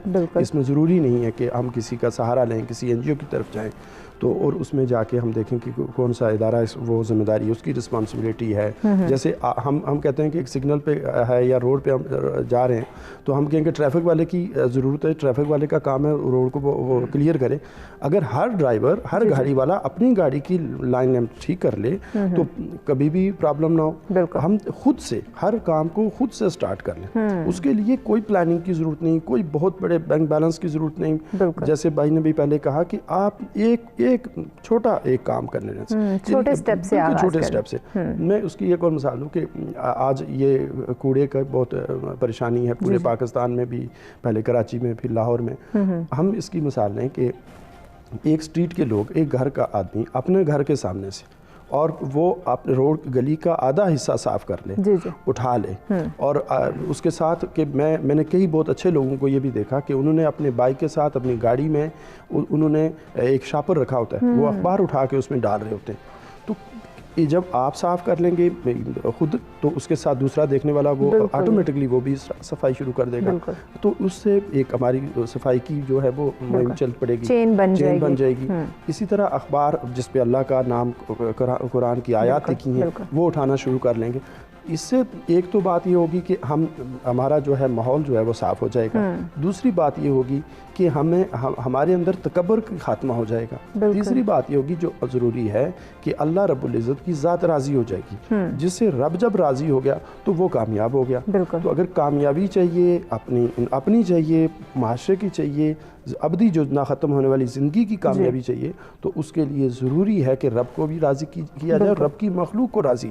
रब कब राज़ी होता है? रब तब राज़ी होता है जब रब की मखलूक को राज़ी किया जाए। अब रब की मखलूक को राज़ी करने के लिए हम सब ने कमर बस्ता होना। मैंने जैसे पानी की पहले मिसाल दी, इसी तरह हम उसमें जो अपने हिस्से का जो कांटा उठा सकते हैं, बिल्कुल, जो जिसमें जितनी सलाहियत है, जिसमें जितनी हिम्मत है, वो उतना अपना अहम किरदार जो है वो अदा कर सकता है। लेकिन ज़रूरी है कि हम अपना जो किरदार है वो लाजमी अदा करें। हम समझें कि खिदमत खल्क बहुत ज़्यादा ज़रूरी है हमें, हमारी सोसाइटी की तरक्की के लिए। तो हर इंसान को बढ़ चढ़ कर इसमें हिस्सा लेना चाहिए। ज़रूरी नहीं कि बहुत बड़े बड़े कारनामे सर अंजाम दें, हाँ जिसमें जितनी हिम्मत है, जिसमें जितनी पावर है, उस लिहाज से उतना वो अपना जो किरदार है वो अदा कर सकता है। इस टॉपिक पे आप भी हमें ज्वाइन कर सकते हैं लाइव कॉल के जरिए, नंबर स्क्रीन पे मौजूद है। आतिफ साहब, आपकी तरफ बढ़ेंगे।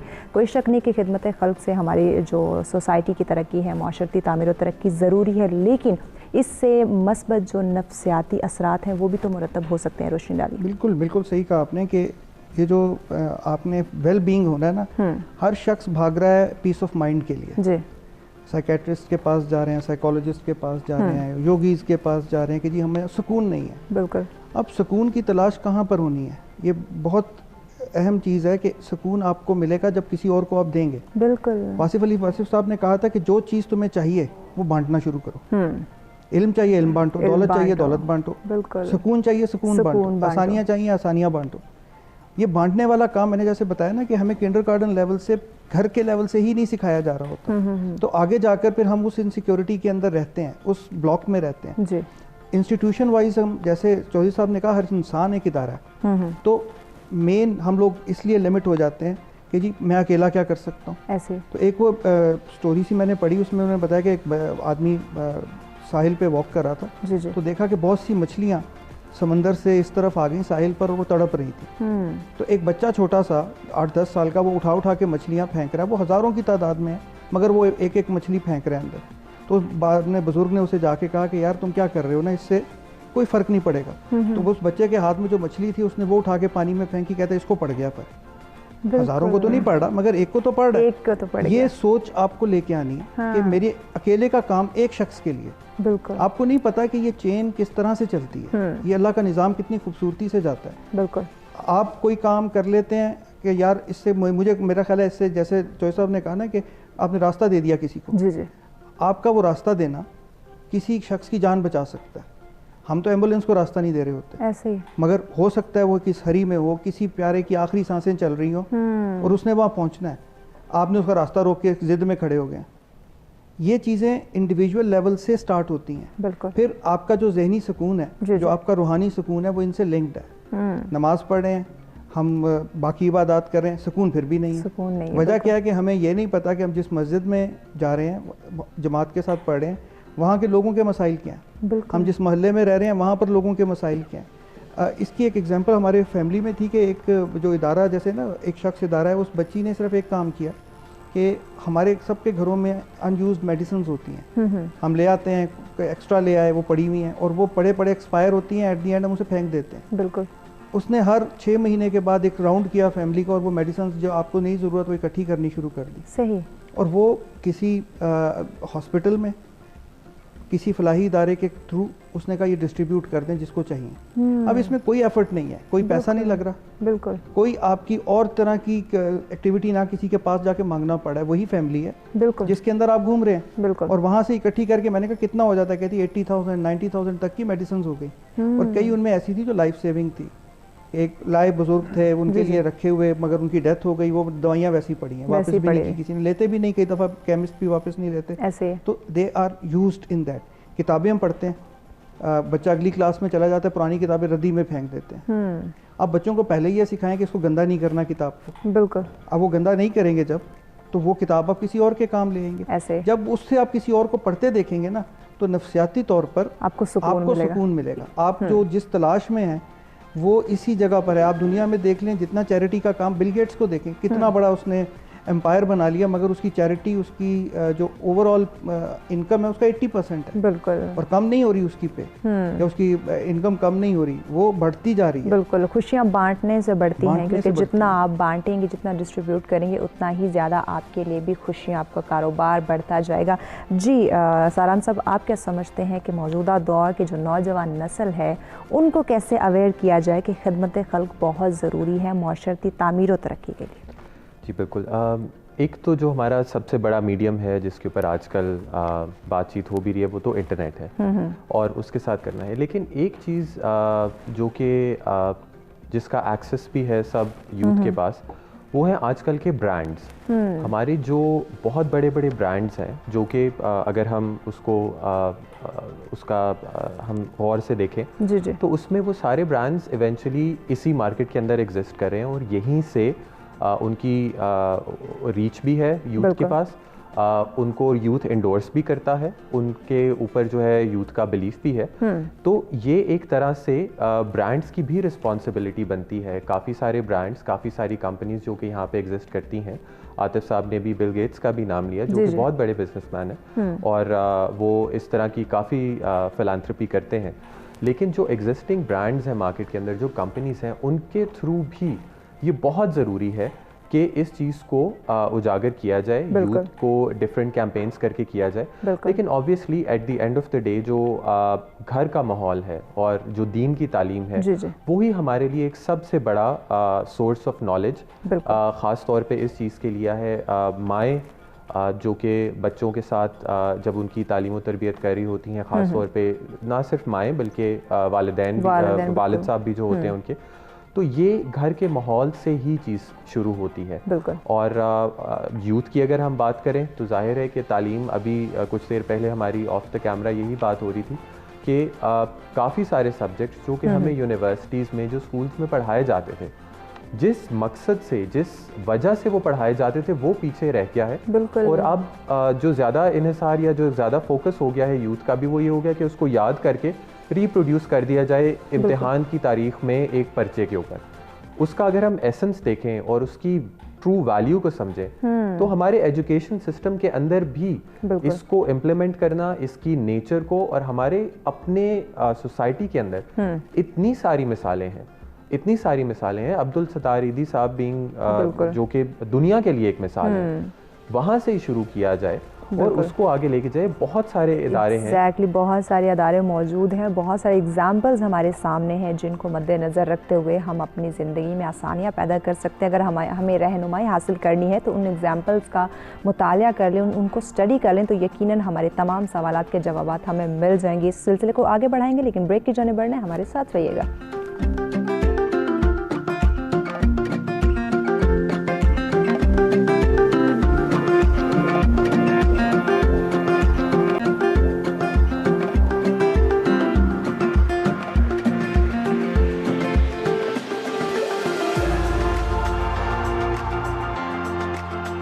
वेलकम बैक नाज़रीन। सर्च सवेरा में एक दफ़ा फिर से आपको खुशामदीद कहेंगे। और ब्रेक पे जाने से पहले जिस मौजू पे गुफ्तगू का सिलसिला जारी था कि माशरती तामीर और तरक्की में खिदमत खल्क़ की ज़रूरत, तो खिदमत खल्क़ यकीनन हमें करनी चाहिए अगर हम चाहते हैं कि हमारी ज़िंदगियों में आसानियाँ पैदा हों, हमें खुशियाँ मिलें, हमारे माल और दौलत में इजाफ़ा हो, हम मुआशरे की तरक्की का बाहिस बने। तो दूसरों के लिए आसानियाँ पैदा करें, दूसरों के लिए आसान राहें निकालें, दूसरों की मुश्किलात को हल करने की कोशिश करें, यानी कि खिदमत खल्क़ में बढ़ चढ़ कर हिस्सा ले। इसी से हमारे लिए भी तरक्की मुमकिन होगी और हमारी सोसाइटी भी तरक्की कर सकेगी। बढ़ते अपने आज के दूसरे मौजू की जानिब कि जदीद टेक्नोलॉजी से जहां हमारी ज़िंदगी आसान हो चुकी है, वहीं पे वक्त की कमी क्यों हमें नज़र आती है। क्यों हम देखते हैं कि आसानी तो हमें नज़र आ रही है, लेकिन अपने लिए वक्त नहीं रहा, अपनी फैमिली के लिए वक्त नहीं रहा, वक्त की बहुत किल्लत हमें नज़र आती है। उसकी क्या वजूहात है? क्या हमें जदीद टेक्नोलॉजी को मैनेज करना नहीं आ रहा, या फिर हम इस दौड़ में इतना ज़्यादा मसरूफ़ हो चुके हैं, इतना ज़्यादा खुद को इन्वॉल्व कर लिया है कि अपने लिए वक्त निकालना भी भूल गए। इस टॉपिक पे आप भी हमें ज्वाइन कर सकते हैं। अगर कुछ सवाल करना चाहें या फिर अपनी राय का इजहार करना चाहें तो लाइव कॉल कीजिए, ज्वाइन कीजिएगा, नंबर स्क्रीन पे मौजूद है। एक दफ़ा फिर से मेहमानों का तारुफ करवाती चलो। स्टूडियो में मेहमान हमारे साथ मौजूद हैं जी। चौधरी सरफराज साहब हमारे साथ तशरीफ़ फरमा है, उनके साथ आतिफ सईद साहब हैं और उनके साथ तशरीफ़ फरमा है सारान अहमद साहब। आप तीनों मेहमानों का शुक्रिया जी, आपने हमें ज्वाइन किया हुआ है। और सरफराज साहब, आपसे दूसरे मौजू का भी आगाज़ करते हैं। जदीद टेक्नोलॉजी की बात की जा रही है, कोई शक नहीं कि जदीद टेक्नोलॉजी ने हमारी ज़िंदगियों में बहुत ज़्यादा आसानियाँ भी पैदा कर दी हैं, लेकिन क्या वाकई वो आसानियाँ हैं या फिर हमारा एक वहम है कि हमारी ज़िंदगी बहुत आसान हो गई है जदीद टेक्नोलॉजी की वजह से? जी शुक्रिया। इसमें कोई शक नहीं कि ये हमारी ज़िंदगी के अंदर आसानियाँ पैदा हुई हैं और इसके ज़िंदगी के अंदर बड़ा सुकून भी आ गया और बहुत सारे मसाइल का हल भी आया। जिस तरह एक सड़क के ऊपर एक 4 रोया सड़क होती है, उसमें आपने फास्ट में, सेकंड में, थर्ड में चलना होता है, तो जब आप रॉन्ग साइड पे जाएंगे तो यकीनन एक्सीडेंट होगा। सेम लाइक इसी तरह जब किसी चीज़ को आप रॉन्ग यूटिलाइज़ करेंगे, उसके वे से हट के, उसके टर्म एंड कंडीशन से हट के हम यूज़ करेंगे तो वो हमारे लिए मौजब अज़ाब बनेगा और हमारे लिए परेशानी का बायस बनेगा। इसी तरह आज जो टेक्नोलॉजी आ चुकी है, जिससे बहुत से जो हैं वो आप घर बैठे ही सारे मसाइल को हल कर सकते हैं या परचेजिंग कर सकते हैं, सेल कर सकते हैं, और बहुत सी आपको परेशानी के आलम में तो आपको उससे यूट्यूब से, इंटरनेट से उसकी इंफॉर्मेशन कलेक्ट कर सकते हैं। लेकिन साथ साथ हम इस मोबाइल में, इस लैपटॉप में, इसके अंदर बिज़ी होने की वजह से हम दूरी इख्तियार कर ली, हम उसको मैनेज नहीं कर पा रहे, हम उसको सही तरह से वैसे यूटिलाइज नहीं कर रहे। बिल्कुल। जिसको जब गलत यूटिलाइज करेंगे, जब हम किसी दूसरे वे में यूज़ करेंगे तो वो हमारे लिए परेशानी का बायस बनेगा, वो हमारे लिए मुफीद साबित नहीं होगा। तो इसके लिए जो पहला क्राइटेरिया ये है कि अगर इसका इस्तेमाल का तरीक़ाकार ठीक बना लिया जाए, अगर हम ठीक तरीक़ाकार से हम इसको यूज़ करेंगे और अपने मकासद के लिए सही इस्तेमाल करेंगे तो वो हमारे लिए फ़ायदेमंद होगी। वरना चूँकि इसके आने की वजह से अगर आज हमारी वो जो बैठक होती थी, जो हमारे बुज़ुर्ग पहले बैठते थे, वो बैठक ख़त्म हो गई, क्योंकि हर फैमिली के अंदर वो या लोग बैठे हुए हैं, दोस्त महफिल में बैठे हुए हैं, तो वो कोई चैट कर रहा है, कोई यूट्यूब पे देख रहा है, तो हम उसी भाग दौड़ में लग गए हैं। उसमें जाने के लिए मैंने जो पहले जैसे अर्ज़ किया कि हमने ट्रैक का इंतखाब करना है कि हमने किस ट्रैक में चलना है, हमें किस ट्रैक में अलाउ होना है, तो उसके बारे में पूरी अवेयरनेस आनी चाहिए हमें उसको यूटिलाइज़ करने के लिए, और पूरी अवेयरनेस के साथ उसको इस्तेमाल करने का पूरा तरीका आना चाहिए। पहले आगाही होनी चाहिए, उसके बाद ही उसका इस्तेमाल करना चाहिए। जी आतिफ साहब, आप क्या समझते हैं कि जदीद टेक्नोलॉजी की वजह से जो भी नई इजादात आ रही हैं वो हमारी ज़िंदगी में आसानियाँ पैदा करने के लिए आ रही है, लेकिन क्या आप नहीं समझते कि इसकी वजह से हमारी जो मसरूफियात हैं वो दुगनी हो गई हैं, वो मज़ीद बढ़ चुकी हैं, क्योंकि वक्त की कमी बहुत ज़्यादा हो गई है, आसानियों के साथ साथ वक्त नहीं रहा हमारे पास। इसकी क्या वजह? मैं if I am not wrong तो रूमी ने कहा था कि उससे पूछा गया जहर क्या है, तो उसने कहा हर वो चीज़ जो आपकी ज़रूरत से ज़्यादा है वो जहर है, वो जहर होगी, चाहे वो पावर है, ताकत है या मोबाइल का इस्तेमाल है। हमें गलत इस्तेमाल, बिल्कुल सही चौधरी साहब ने कहा, एक तो वो टर्म है, एक हमें सही इस्तेमाल भी नहीं आ रहा। प्रायोरिटाइज़ करना बहुत ज़रूरी होता है कि कितना चाहिए, कितना इस्तेमाल करना है। टीवी के बारे में एक ज़माने में से इडियट बॉक्स कहा जाता था, अब आप देखें तो जो हमारी कौम है वो ग्लू हो जाती है टीवी के साथ। मीनिंगलेस चीज़ें रिपीटेडली चैनल सर्व कर रहे हैं तो घंटा ज़ाया हो गया। अब ये नहीं है कि टाइम ज़ाया हो रहा है, 86,400 सेकेंड्स पर डे आपको मिल रहे हैं, वो हर एक इंसान को मिल रहे हैं। आपकी इंटेलिजेंस ये है कि आपने उसको कैसे इफ़ेक्टिवली इस्तेमाल करना है। बिल्कुल। अब मैं अगर 2 घंटे टीवी के आगे बैठा हूँ या मोबाइल पे बैठा हूँ तो, और मेन काम मेरे पसे पुश चले गए हैं, तो मैंने तो टाइम ज़ाया किया ना, क्योंकि मैंने प्रायोरिटाइज़ नहीं किया। बिल्कुल। एक वो जार ऑफ लाइफ के नाम से एनिमेशन है, वो देखिएगा कभी, उसमें उन्होंने बताया कि हमारी लाइफ में 3 तरह की चीज़ें होती हैं। एक होते हैं हमारे कोर टास्क। कोर टास्क हमारी हेल्थ है, हमारी एजुकेशन है, हमारी जॉब है, हमारी फैमिली है। फिर एक आते हैं जो मीडियम लेवल टास्क होते हैं, जिसमें दोस्तों से मिलना जुलना है। और थर्ड आते हैं वो जो कि फिलर्स होते हैं, लाइक ये जो सोशल मीडिया एक्टिविटीज़ हैं, मार्केट्स में घूमना है, विंडो शॉपिंग है, वैसे बेवजह ड्राइव करना है, ये फिलर्स हैं। हम जब उस जार को अपनी ज़िंदगी के भरने लगें तो हमने देखना ये है कि हमें उससे सबसे पहले भरना है कोर आइटम से, जो हमारी हेल्थ है, हमारी एजुकेशन है, हमारी जॉब है। उसके बाद मिडल चीज़ें आएंगी, मिलना जुलना है, और एंड पे फिलर्स आएंगे। हम ये कर लेते हैं जिसमें हम जो शिकवा करते हैं कि टाइम ज़ाया कर लिया, हम फिलर पहले भर रहे हैं। जब फिलर पहले भर देंगे तो बाकी चीज़ों की जगह नहीं बचती। अब आपकी कोई ना कोई चीज़ आप देख लें, मोबाइल या टेक्नोलॉजी के ज़्यादा इस्तेमाल करने वालों से जो ओवर यूज़ कर रहे हैं, वो किसी ना किसी और जगह पर या हेल्थ के मामले में उनकी वो तवज्जो कम है, या एजुकेशन के मामले में, या जॉब के मामले में, कहीं ना कहीं या फैमिली रिलेशंस के मामले में। सो टाइम तो वही है, आपको सीखनी है टाइम मैनेजमेंट। बिल्कुल। हमें अपने टोटल 24 आवर्स में से टाइम निकालना है कि कौन सा ऐसा टाइम है जो कि हमारा कंस्ट्रक्टिव टाइम नहीं है। फॉर एग्जांपल हम ट्रैवल कर रहे हैं, that is not a constructive time. तो आप अगर ड्राइविंग सीट पर नहीं है तो आप उस वक्त सोशल मीडिया यूज़ कर सकते हैं। बिल्कुल। आप अगर घर पे बैठे हैं तो उस वक्त जब आपने या सोने वाले हों तब आप यूज़ करें, मगर हमारे वो सोने की लेंथ बढ़ जाती है। आपने वो आइडेंटिफाई करने हैं गैप कि हम किस जगह पर अगर इसको इस्तेमाल करें तो हमारे मेन कोर टास्क डिस्टर्ब नहीं होते। इससे ये हो जाता है कि हम टेक्नोलॉजी के ओवर यूज़ से बच जाते हैं। बिल्कुल। फिर हमें प्रायोरिटाइज़ करना सीखना है कि हमें किस चीज़ को कितना इस्तेमाल करना है। जो गेम्स है ना मोबाइल के अंदर, और ख़ास तौर पे सोशल मीडिया, अब आप स्क्रॉल कर रहे हैं, चाहे वो इंस्टा कर रहे हैं, चाहे वो फेसबुक, क्या देख रहे हैं आप उसमें? एक ही जैसी वीडियोज़ हैं, बिल्कुल एक ही जैसी मीम्स हैं, और वो 4 जगह से इकट्ठी होके, और फिर वही व्हाट्सएप पे भी आपको आ रही हैं, फिर आप उधर भी स्क्रॉल कर रहे हैं। बिल्कुल। टाइम रखेंगे यार, मेरा सोशल मीडिया का टाइम 2 घंटे है, दैट इज़ इनफ, काफ़ी है। उसके अलावा मेरे बाकी के 22 घंटे मेरे अपने हैं। आपकी लाइफ के अंदर चेंज आना शुरू हो जाएगा। बिल्कुल, यानी कि time management time management is जो प्रायोरिटाइज करना है। आपको पता होगा कि मेरी एजुकेशन इंपॉर्टेंट है, एट दैट टाइम मोबाइल बंद हो जाएगा। अब जैसे ये सिग्नल्स चले जाते हैं ना, मुहर्रम के दिनों में भी जाते हैं और किसी ऐसी जगह पे जहाँ खतरा हो, तो अब आपका पूरा दिन मोबाइल बंद रहता है। बिल्कुल, दुनिया कहीं नहीं हिलती जुलती। हमें ऐसा लगता है कि हम अगर थोड़ी देर के लिए फेसबुक को नहीं देखेंगे तो शायद दुनिया नाराज़ हो जाएगी हमसे, क्योंकि हमने खुद को इस तरह आदी बना लिया हुआ कि अगर हम सोशल मीडिया इस्तेमाल नहीं करते, मोबाइल फ़ोन इस्तेमाल नहीं करते, इस जदीद टेक्नोलॉजी से कुछ दिन अपने आप को साइड पे रखते हैं, कुछ वक्त अपने आप को साइड पे रखते हैं, तो हमें लगता है कि हमारी दुनिया ख़त्म हो चुकी है। ऐसा नहीं है, हर चीज़ को मैनेज करके चलना बहुत ज़्यादा ज़रूरी है। इस टॉपिक पर आप भी हमें ज्वाइन कर सकते हैं, लाइव कॉल के जो नंबर स्क्रीन पर मौजूद हैं। सारान साहब, आपकी तरफ बढ़ते हैं। आप क्या कहते हैं कि जदीद टेक्नोलॉजी ने जहाँ ज़िंदगी को इतना ज़्यादा आसान बना दिया, हम इस दौड़ के अंदर शामिल तो हो चुके हैं, लेकिन अपने लिए वक्त निकालना भूल गए, तो कैसे अपने लिए वक्त को मैनेज करें? बिल्कुल, एक अगर हम स्टेप पीछे लें तो हम देखेंगे कि टेक्नोलॉजी अब दुनिया में हर तरफ हमारे इर्द गिर्द आ चुकी है और टेक्नोलॉजी एक बहुत स्पीड से ग्रो कर रही है। बिल्कुल ऐसे।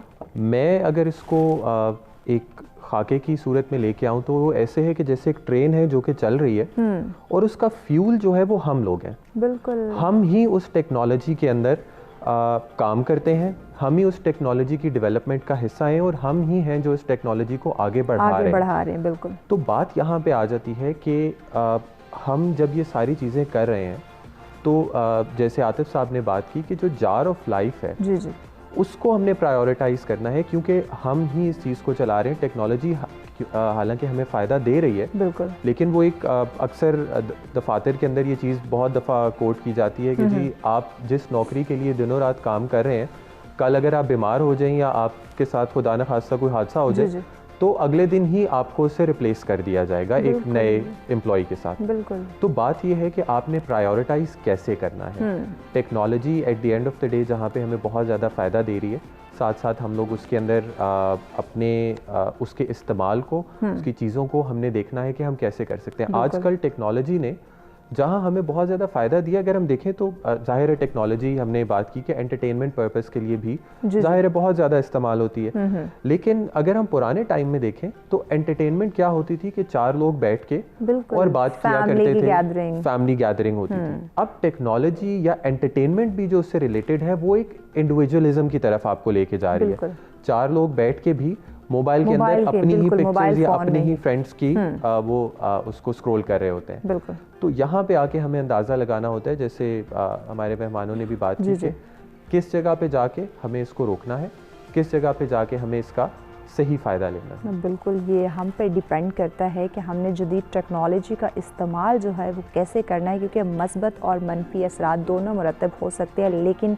इसको मैनेज करना जो है वो हमारे हाथ में है। बिल्कुल सारान साहब ने सही बात की कि जदीद टेक्नोलॉजी एक ट्रेन की तरह है और उसका फ्यूल जो है वो हम ही लोग हैं, क्योंकि जितना हम उसको इस्तेमाल करेंगे, जितना उसको वैल्यू देंगे और जितना उसको ज़्यादा से ज़्यादा टाइम देंगे वो उतनी ही ज़्यादा बढ़ती चली जाएगी। लेकिन इसका इस्तेमाल जो है वो सिर्फ़ और सिर्फ अपने काम की हद तक रखना चाहिए, क्योंकि नो डाउट इसमें हम बिल्कुल इस बात में शक नहीं है कि जदीद टेक्नोलॉजी की वजह से बहुत ज़्यादा हमारे काम जो हैं वो आसान हुए हैं, हमारी ज़िंदगियों के अंदर आसानियाँ पैदा हुई हैं। जो काम हम महीनों में करते थे, हफ्तों में करते थे, वो हमने दिनों में, घंटों में और सेकंड्स में करना शुरू कर दिए। लेकिन सिर्फ इसको काम की हद तक और मस्बत तरीके से ही इसका इस्तेमाल करना चाहिए और इसको मैनेज करके चलना चाहिए कि ये वक्त मेरे काम के लिए और ये वक्त मेरे आराम के लिए, क्योंकि अपने लिए, अपनी फैमिली के लिए वक्त निकालना भी बहुत ज़्यादा ज़रूरी होता है। और जो वक्त की कमी हमें इस टेक्नोलॉजी की वजह से नज़र आती है, उसको मैनेज करना भी हमारे ही कंट्रोल में है, हमारे ही हाथ में है। हम ही इसको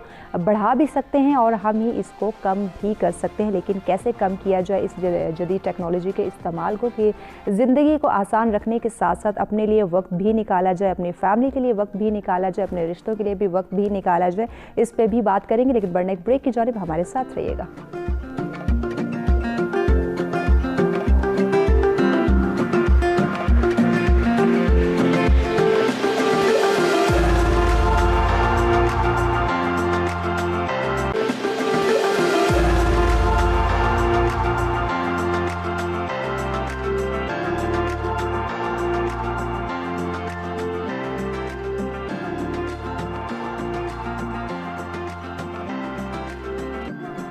जी वेलकम बैक नाज़रीन। सच सवेरा में एक दफ़ा फिर से आपको खुशामदीद कहेंगे। और ब्रेक पे जाने से पहले बात की जा रही है जदीद टेक्नोलॉजी के हवाले से कि जदीद टेक्नोलॉजी ने हमारी ज़िंदगी को आसान बनाने के साथ साथ वक्त की कमी भी कर दी है। तो वक्त की कमी क्यों है, क्यों हम जदीद टेक्नोलॉजी में जहां हमारी ज़िंदगी में आसानियां पैदा हुई हैं वहां हम इसको मैनेज क्यों नहीं कर पा रहे, अपने लिए वक्त क्यों नहीं निकाल पा रहे। क्योंकि आसानी के साथ साथ हमें ख़ुद को वक्त भी देना चाहिए, अपनी फैमिली को भी देना चाहिए, फैमिली की अहमियत भी समझनी चाहिए कि हमने सिर्फ काम नहीं करना, हमने सिर्फ टेक्नोलॉजी को इस्तेमाल नहीं करना बल्कि अपने लिए वक्त भी निकालना है, अपनी फैमिली के लिए वक्त भी निकालना है।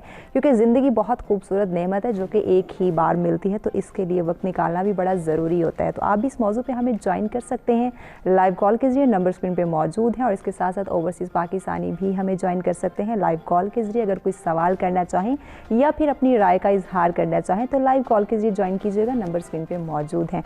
सरफराज साहब, आपकी तरफ बढ़ेंगे। जदीद टेक्नोलॉजी की बात की जा रही है, कोई शक नहीं आसानियाँ पैदा हुई हैं, लेकिन आसानियों के साथ साथ क्या आपको नहीं लगता कि जदीद टेक्नोलॉजी की वजह से हमारे कामों में इजाफा हो चुका है, हमारे काम का जो बर्डन है वो हमारे ऊपर बढ़ गया? क्या कहते हैं? जी, जिस तरह कुरान पाक में अल्लाह रब्बुल इज़्ज़त ने फरमाया कि मैंने इंसान के लिए ज़मीन और आसमान मुसख्खर कर दिए, तो ये उसी की एक कड़ी है कि आज हम जदीद टेक्नोलॉजी जिसको नाम दे रहे हैं, ये उसी ही की एक सिलसिला है कि आज हमें मुख्तलिफ़ चीज़ों के बारे में हमें इंफॉर्मेशन मिल रही है। उस इंफॉर्मेशन के मिलने के साथ साथ हमने, जैसे आफ्टर रिकॉर्ड हम जो बात कर रहे थे कि हम उसको यूटिलाइज़ ठीक नहीं कर रहे, हमारे यहाँ इस्तेमाल ठीक नहीं है। हमारी यूथ को, हमारे लोगों को सबसे पहले उसका इस्तेमाल का जो है रास्ता जो है मुतय्यन करना होगा। जिस तरह एक वेल सेटल आदमी अपने बच्चे को स्कूल कॉलेज भेजता है, वो घर पे भी टीचर को बुलाकर उसको तालीम दे सकता है। स्कूल कॉलेज इसलिए भेजता है कि वो ज़िंदगी की सर्दी, गर्मी, मुश्किल, आसानी और माशरे के अंदर रहने का तौर तरीका सीख ले, इसलिए जाके वो वहाँ तैयार होता है। इसी तरह हमने अपना सारा वक्त जो है वो जो पुरानी, जैसे मैंने पहले भी अर्ज़ किया कि महफिल लगती थी, लोग बैठते थे, अपने दुख सुख शेयर करते थे, उनसे हम दूर हो गए।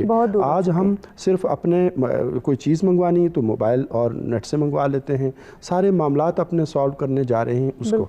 वो हमने टाइम फ्रेम नहीं बनाया, हमने मैनेजमेंट नहीं की, तो इस वजह से वो जब हम आपस में मिलाप नहीं रखते, हत्ता कि हमने किसी को आजकल अपने विश करनी है, किसी को कोई अफसोस करना है तो वो भी आपने फेसबुक व्हाट्सएप पे ही करना है। और वो पहले लोग घरों में जाकर खुशी का इजहार करते थे या दुख में शरीक हुआ करते थे, लेकिन अब मोबाइल पे तो तजर्बात से सीखा जाता है। असल में जब जिस तरह कोई डॉक्टर बनता है तो उसको अगर MBBS करवा दिया जाए, उसे किताबें पढ़ा दी जाएँ तो वो डॉक्टर नहीं, जब तक वो प्रैक्टिकल नहीं करेगा, जब तक वो ऑपरेट नहीं करेगा, जब तक किसी पेशेंट को ट्रीट नहीं करेगा तो वो डॉक्टर नहीं बन सकता। सेम लाइक इसी तरह इंसान को सीखने के लिए, अपने आप को डेवलप करने के लिए तजर्बे से सीखना पड़ेगा। और तजर्बे के लिए जिन लोगों ने प्रैक्टिकल लाइफ के अंदर काम किया हुआ है, उनकी महफिल में बैठना, उनके साथ बैठना, उनकी मजालस के अंदर अपना वक्त देना, तो हमने अपने आप को बुनियादी तौर पे, चूँकि हम तरक्की पजीर ममालिक में आबाद हैं, तो हम इस दौड़ में इतने आगे जा चुके हैं कि हमारे पास जब कोई भी ऐप आती है तो हम उसको यूटिलाइज़ करने में इतने फास्ट होते हैं कि हम सोचते हैं कि बस ठीक है, अब इसका फ़वाइद और इसके नुकसानात हम देखते ही नहीं हैं और इसको कितना टाइम देना चाहिए। तो इस वक्त मैं ये सोचता हूँ कि हम सबको इस बात पे ज़ोर देना चाहिए कि हम टाइम फ्रेम बनाएं वक्त का। एक जैसे अल्लाह रब्बुल इज़्ज़त ने नमाज के औकात मुकर्रर कर दिए कि आप फजर के वक्त इशा की नमाज़ नहीं पढ़ सकते, इशा के वक्त आप ज़ोहर नहीं पढ़ सकते, तो इसी तरह हमें जो इंटरनेट यूज़ करने का वक्त है तो हमने उसका तयन करना चाहिए कि ये खाने का है, ये पीने का है, ये हिस्सा है। आप तरक्की याफ्ता ममालिक की मिसाल लें कि संडे के दिन उनके सेलफोन ऑफ होते हैं, उन्होंने अपनी बाकी एक्टिविटीज़ वो फैमिली के साथ आउटिंग कर रहे हैं। हम लोगों ने छुट्टी वाले दिन ज़्यादा काम रखा, तो हमने बजाय आने वाली ज़्यादा काम जो है वो साथ हमने अपनी जो है वो सारी मसरूफियात अपनी फैमिली के जो बच्चों के मसाइल हैं या बच्चों की जो शेयरिंग है वो हम नहीं देख रहे, अपनी फैमिली को नहीं देख रहे, अपने रिलेटिव्स को नहीं देख रहे, किसी बीमार की तीमारदारी करने का हमारे पास वक्त नहीं है। उसकी वजह यह है कि वो सारा कुछ हमने, किसी बीमार का पूछना भी है तो उसको हमने कॉल कर लेनी है, उसको मैसेज कर लेना है। तो जो हम जाएंगे, चूँकि बीइंग अ मुस्लिम, मैं उस पर बात करना ज़्यादा पसंद करूँ कि हम मुसलमान होने के नाते से जब जब जो बंदा सुबह किसी की तीमारदारी करने जाता है तो शाम तक 70,000 फरिश्ते उसकी मगफरत की दुआ करते हैं, शाम को जाता है तो सुबह तक मगफरत की दुआ करते हैं। तो हमने वो जाना छोड़ दिया, हमने वो मैसेज भेजना शुरू कर दिया। तो उस वजह से हम अपनों को भी वक्त नहीं दे रहे, अपनी ज़ात को भी वक्त नहीं दे रहे। जैसे आतिफ भाई ने कहा, सारहान भाई ने भी इस पर बात की कि उससे बीमारियां पैदा होती हैं। देखें आप जब इसमें साइड इफ़ेक्ट, ये जो आई साइड इफ़ेक्ट पड़ता है और बून मैरो का इशू आ रहे हैं, बहुत सारी और बीमारियां जो हैं, नफसियाती बीमारियां पैदा हो रही हैं, वो सारी चीज़ें जो है ये हम जो वीडियोस देखते हैं उस पर अपना सारा वक्त सर्व करते हैं और उसमें इतने मगन हो जाते हैं कि हमारे बराबर में क्या हो रहा है हमें कोई पता हमें खबर नहीं नहीं पता होती। और फैमिली में भी यही सिचुएशन है कि हमारे घर के अंदर क्या माहौल है, हमारी फैमिली किस कंडीशन में है, किस सिचुएशन में है, क्या उनको कोई प्रॉब्लम तो नहीं है, हमारे बच्चों को, हमारी बीवी को, हमारे माँ बाप को कोई मसला तो नहीं है। हम इवन इस तक भी आगाह नहीं होते, इस चीज़ को भी हम नहीं समझ पा रहे होते, क्योंकि सिर्फ़ और सिर्फ हम अपनी ज़ात तक महदूद होकर रह जाते हैं। एक कमरे के अंदर तो बैठे होते हैं लेकिन फिर भी हम एक साथ नहीं होते। तो इस टेक्नोलॉजी को इस्तेमाल के साथ साथ इसको मैनेज करना बहुत ज़रूरी है और वक्त की कमी शायद इसी वजह से है कि हम मैनेज नहीं कर पा रहे। इस टॉपिक पे आप भी हमें ज्वाइन कर सकते हैं, अपनी राय का इजहार कर सकते हैं और अगर कोई सवाल करना चाहें हमारे एक्सपर्ट से तो लाइव कॉल के जरिए आप हमें ज्वाइन कर सकते हैं। आतिफ साहब, टाइम मैनेजमेंट की बात हो रही है, जदीद टेक्नोलॉजी ने बहुत आसानियाँ पैदा कर दी, तो टाइम मैनेजमेंट, ये जो वक्त की कमी है, ये टाइम मैनेजमेंट कैसे किया जाए, अपनी नौजवान नस्ल को कैसे अवेयर किया जाए कि आप इस टेक्नोलॉजी से फ़ायदा हासिल करें। इसने ज़िंदगियों को आसान बनाया, कामों को आसान बनाया, लेकिन उसमें मैनेजमेंट की बहुत ज़्यादा ज़रूरत है। वो मैनेजमेंट कैसे की जाए? असल में जो मियाना रवि है ना, जिसका दीन में हुक्म भी है कि हर चीज़ की जो एक्सेस है वो ख़तरनाक है। अब जो टाइम मैनेजमेंट के बेसिक रूल्स हैं ना, उसमें सबसे इम्पॉर्टेंट होता है प्रायोरिटाइज़ करना कि आपके लिए क्या चीज़ अहम है। देखें 24 घंटे ही हैं, जी, उसी में सब कुछ होना है, उसी में नींद भी है, उसी में खाना भी है, उसी में आपके काम भी हैं, उसी में आपकी एक्टिविटीज़, सोशल एक्टिविटीज़ भी हैं। अगर आप किसी भी एक्टिविटी को उसकी वेटेज से ज़्यादा टाइम देंगे बिल्कुल, तो बाकी कुछ ना कुछ ज़रूर कॉम्प्रोमाइज़ होगा। अगर सब कुछ ठीक जा रहा है तो आपकी हेल्थ या फैमिली ज़रूर कॉम्प्रोमाइज़ हो रही होती है। सबसे पहले हम टाइम मैनेजमेंट में जो रूल रखते हैं वो है कि आप अपनी टास्क प्रायोरिटाइज कर लें। सही। अब अपने प्रोडक्टिव आवर्स अलग कर लें कि यार इस टाइम मैं बेहतर काम कर सकता हूँ। बिल्कुल। अब प्रोडक्टिव आवर्स के अंदर आप ये जो काम है फिलर्स वाला वो ना करें। फॉर एग्जांपल, अब ये सारी चीज़ें आती हैं सेल्फ डिसिप्लिन से। जी जी। सेल्फ डिसिप्लिन ये है कि जैसे एक एक्सपेरिमेंट साइकोलॉजिकली हुआ था, मार्शमैलो एक्सपेरिमेंट कहते हैं उसे, कि उसने बच्चों को बिठाया और किंडरगार्टन के बच्चे, लेट 70s की, अर्ली 70s की बात है, तो उसको मार्शमैलो कैंडीज़ दे दी और उन्हें कहा कि खानी नहीं है, आपने 10 मिनट बाद खानी है। सही। अब साथ में उसने ऑब्जर्वर्स लगा दिए, कुछ बच्चे जो थे उन्होंने बिल्कुल छोड़ दिया, मैक्सिमम जो थे वो या तो उसके बारे में बात कर रहे थे या खा गए। सही। आफ्टर 10 ईयर्स जब उन्होंने उस बच्चों को दोबारा एनालाइज किया तो पता लगा जिन बच्चों ने उस वक्त नहीं खाया था दे वर हाई गेटर्स, उनके सेट स्कोर्स अच्छे हैं, वो बहुत बैलेंस पर्सनैलिटी वाले हैं, उनको गुस्सा कम आता है और वो माशरे में बेहतर तरह से चल रहे हैं। और जो लोग बेसब्रे थे जी जी, वो या तो गुस्सा कर रहे हैं, सेट स्कोर्स भी कम है, आपस में भी बॉन्डिंग नहीं है।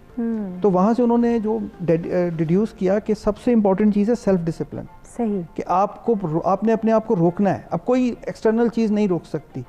आजकल ऑनलाइन क्लासेस जैसे हो रही हैं, स्टूडेंट बैठा है, माँ बाप हैं, क्या उसके सर पे गन तो नहीं रख सकते कि अटेंटिव हो जाओ। अब वो वहाँ टीचर बोल रहा है, यहाँ बच्चा मोबाइल में लगा हुआ है। ये क्या है? ये सेल्फ डिसिप्लिन की कमी है।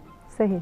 सेल्फ डिसिप्लिन आपके अंदर जब आ जाएगा तो आपको पता है कि ये टास्क मेरा 10 मिनट्स का है या 1 आवर का है, तो मैंने इस 1 आवर में मोबाइल को या बाकी किसी ऐसी चीज़ को जो डिस्ट्रैक्ट कर रही है मैंने नहीं देखना। बिल्कुल, मैंने सिर्फ काम पे फोकस करना है, क्योंकि 1 घंटे में मैंने वो काम खत्म करना है। आप उस 1 घंटे का गोल बनाएं और ये अपने आप पे आपने इम्पोज करनी है रिस्ट्रिक्शन कि मैंने ये काम जब तक ख़त्म नहीं करूँगा मैं इस दूसरी चीज़ की तरफ नहीं जाऊँगा। बिल्कुल। अनलेस कोई उससे ज़्यादा प्रायोरिटी का काम आ जाए। अच्छा, ये जहाँ से अब आपको समझ में आ जाएगा कि आपके मेन टास्क जो है वो ख़त्म होना शुरू हो गया। प्रॉब्लम क्या होती है कि जब हम ये सोशल मीडिया या इसका टेक्नोलॉजी का एक्सेसिव यूज़ कर रहे हो, जी जी, मेन टास्क पड़े हुए हो, तो वो आपके सर पे बोझ डालना शुरू कर देते हैं। बिकॉज बैक ऑफ माइंड आपका सबकॉन्शियस आपको बता रहा होता है कि भाईजान आपने ये काम भी करने हैं, बिल्कुल, असाइनमेंट की डेडलाइन है, ये रात को जमा करवानी है, ये अम्मी ने कहा हुआ ये चीज़ें लेके आनी है, वो आपको बार बार रिमाइंड करवा रहा है। बिल्कुल। वो बोझ आपको क्या करता है कि जो एनर्जी आपकी उस काम को करने में कंज्यूम होनी चाहिए थी, वो उस बोझ को उठाने में रिड्यूस हो जाती है। प्रेशर जो आप टेंशन का माहौल क्रिएट हुआ होता है। अब आप जब उस काम को करते भी हैं तो उस इफेक्टिवनेस से नहीं कर सकते, बिकॉज एनर्जी आपके पास टाइम लिमिटेड है। हर चीज़ अल्लाह पाक ने जैसे रिस्क हमें दिया है ना, तो हर चीज़ को आपको आपका कोटा डिफाइन करके दिया हुआ है, अनलेस कि आप कुछ ऐसी एक्टिविटीज़ नहीं करते जो कि उसमें बढ़ा दें, जैसे शेयरिंग हो जाती है जिसमें पहले टॉपिक पे बात कर रहे थे। तो अगर आई साइट है तो इसका रिस्क है, आप इसको एक्सेसिव यूज़ करेंगे, इसने चले जाना है। बिल्कुल। जो आपकी हेल्थ है उसका आपका रिस्क आपको दिया गया है, तो आपने उस कोटे को, एनर्जी का रिस्क आपके पास है। आप ये नहीं कर सकते कि आप कोई सिलेंडर लगा के तो एक्स्ट्रा एनर्जी बूस्ट कर लें। हाँ, लोग करते हैं कि एनर्जी बूस्टर्स यूज़ करें, मगर उसका हेल्थ पे नेगेटिव इफेक्ट हो जाता है।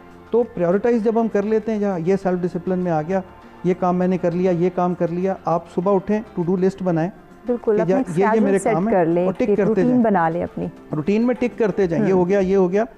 ये काम आपको इतना हेल्प आउट कर देता है कि ये जो हम रोना रो रहे होते हैं ना बहुत ज़्यादा, यार टाइम ही नहीं है, आपको पता लगेगा टाइम बहुत है लेकिन मैनेजमेंट नहीं है। हम टाइम मैनेज नहीं कर रहे, खुद को मैनेज नहीं कर रहे, अपनी ज़िंदगी को मैनेज नहीं कर रहे। अभी जब कोविड की सिचुएशन आई थी, लॉकडाउन में हम घरों में थे 3 महीने के लिए, टाइम ही टाइम था, सबके पास वक्त था। अब उस वक्त समझ में आया कि यार ये जो हम बहाना बनाते हैं ना टाइम ना होने का, ये सबसे बड़ा झूठ था। बिल्कुल, टाइम था, वक्त था। अब आपके पास सिर्फ और सिर्फ प्रॉपर आपने अपने आप को फोकस ही नहीं किया कि कौन से मेरे टास्क, कौन सी चीज़ें इंपॉर्टेंट है।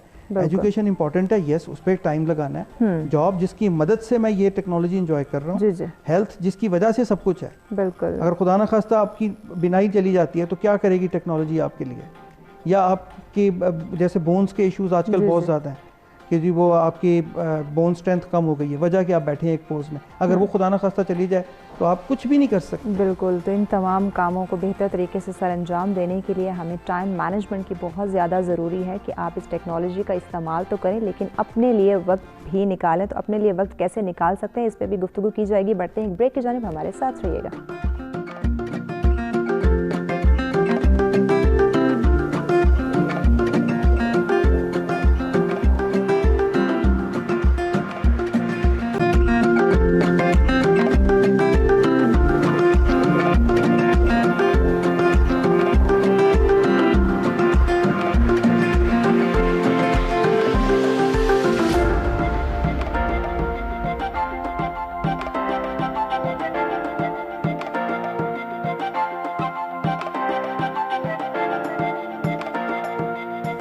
जी वेलकम बैक नाज़रीन। सच सवेरे में एक दफ़ा फिर से आपको खुशामदीद कहेंगे। और ब्रेक पे जाने से पहले बात की जा रही थी जदीद टेक्नोलॉजी के हवाले से कि जदीद टेक्नोलॉजी ने हमारी ज़िंदगी में आसानियाँ पैदा करने के साथ साथ हमें इस कदर मसरूफ़ कर दिया है, इस कदर हमारी ज़िंदगी को बिज़ी बना दिया है कि हम वक्त नहीं निकाल पा रहे। आसानियाँ तो पैदा हुई हैं लेकिन वक्त की कमी हमें दिखाई दे रही है। तो कैसे हम अपनी रहनुमाई कर सकते हैं, कैसे अपनी आप की काउंसलिंग कर सकते हैं कि हर चीज़ को मैनेज करना ज़रूरी है। जदीद टेक्नोलॉजी ने जहाँ ज़िंदगी को आसान बनाया है, कैसे उसको मैनेज करके हम चलाएं ताकि अपनी हकीकी ज़िंदगी के लिए भी वक्त निकाल सकें। इस मौजू पे आप भी हमें ज्वाइन कर सकते हैं, लाइव कॉल के जरिए, नंबर स्क्रीन पे मौजूद हैं।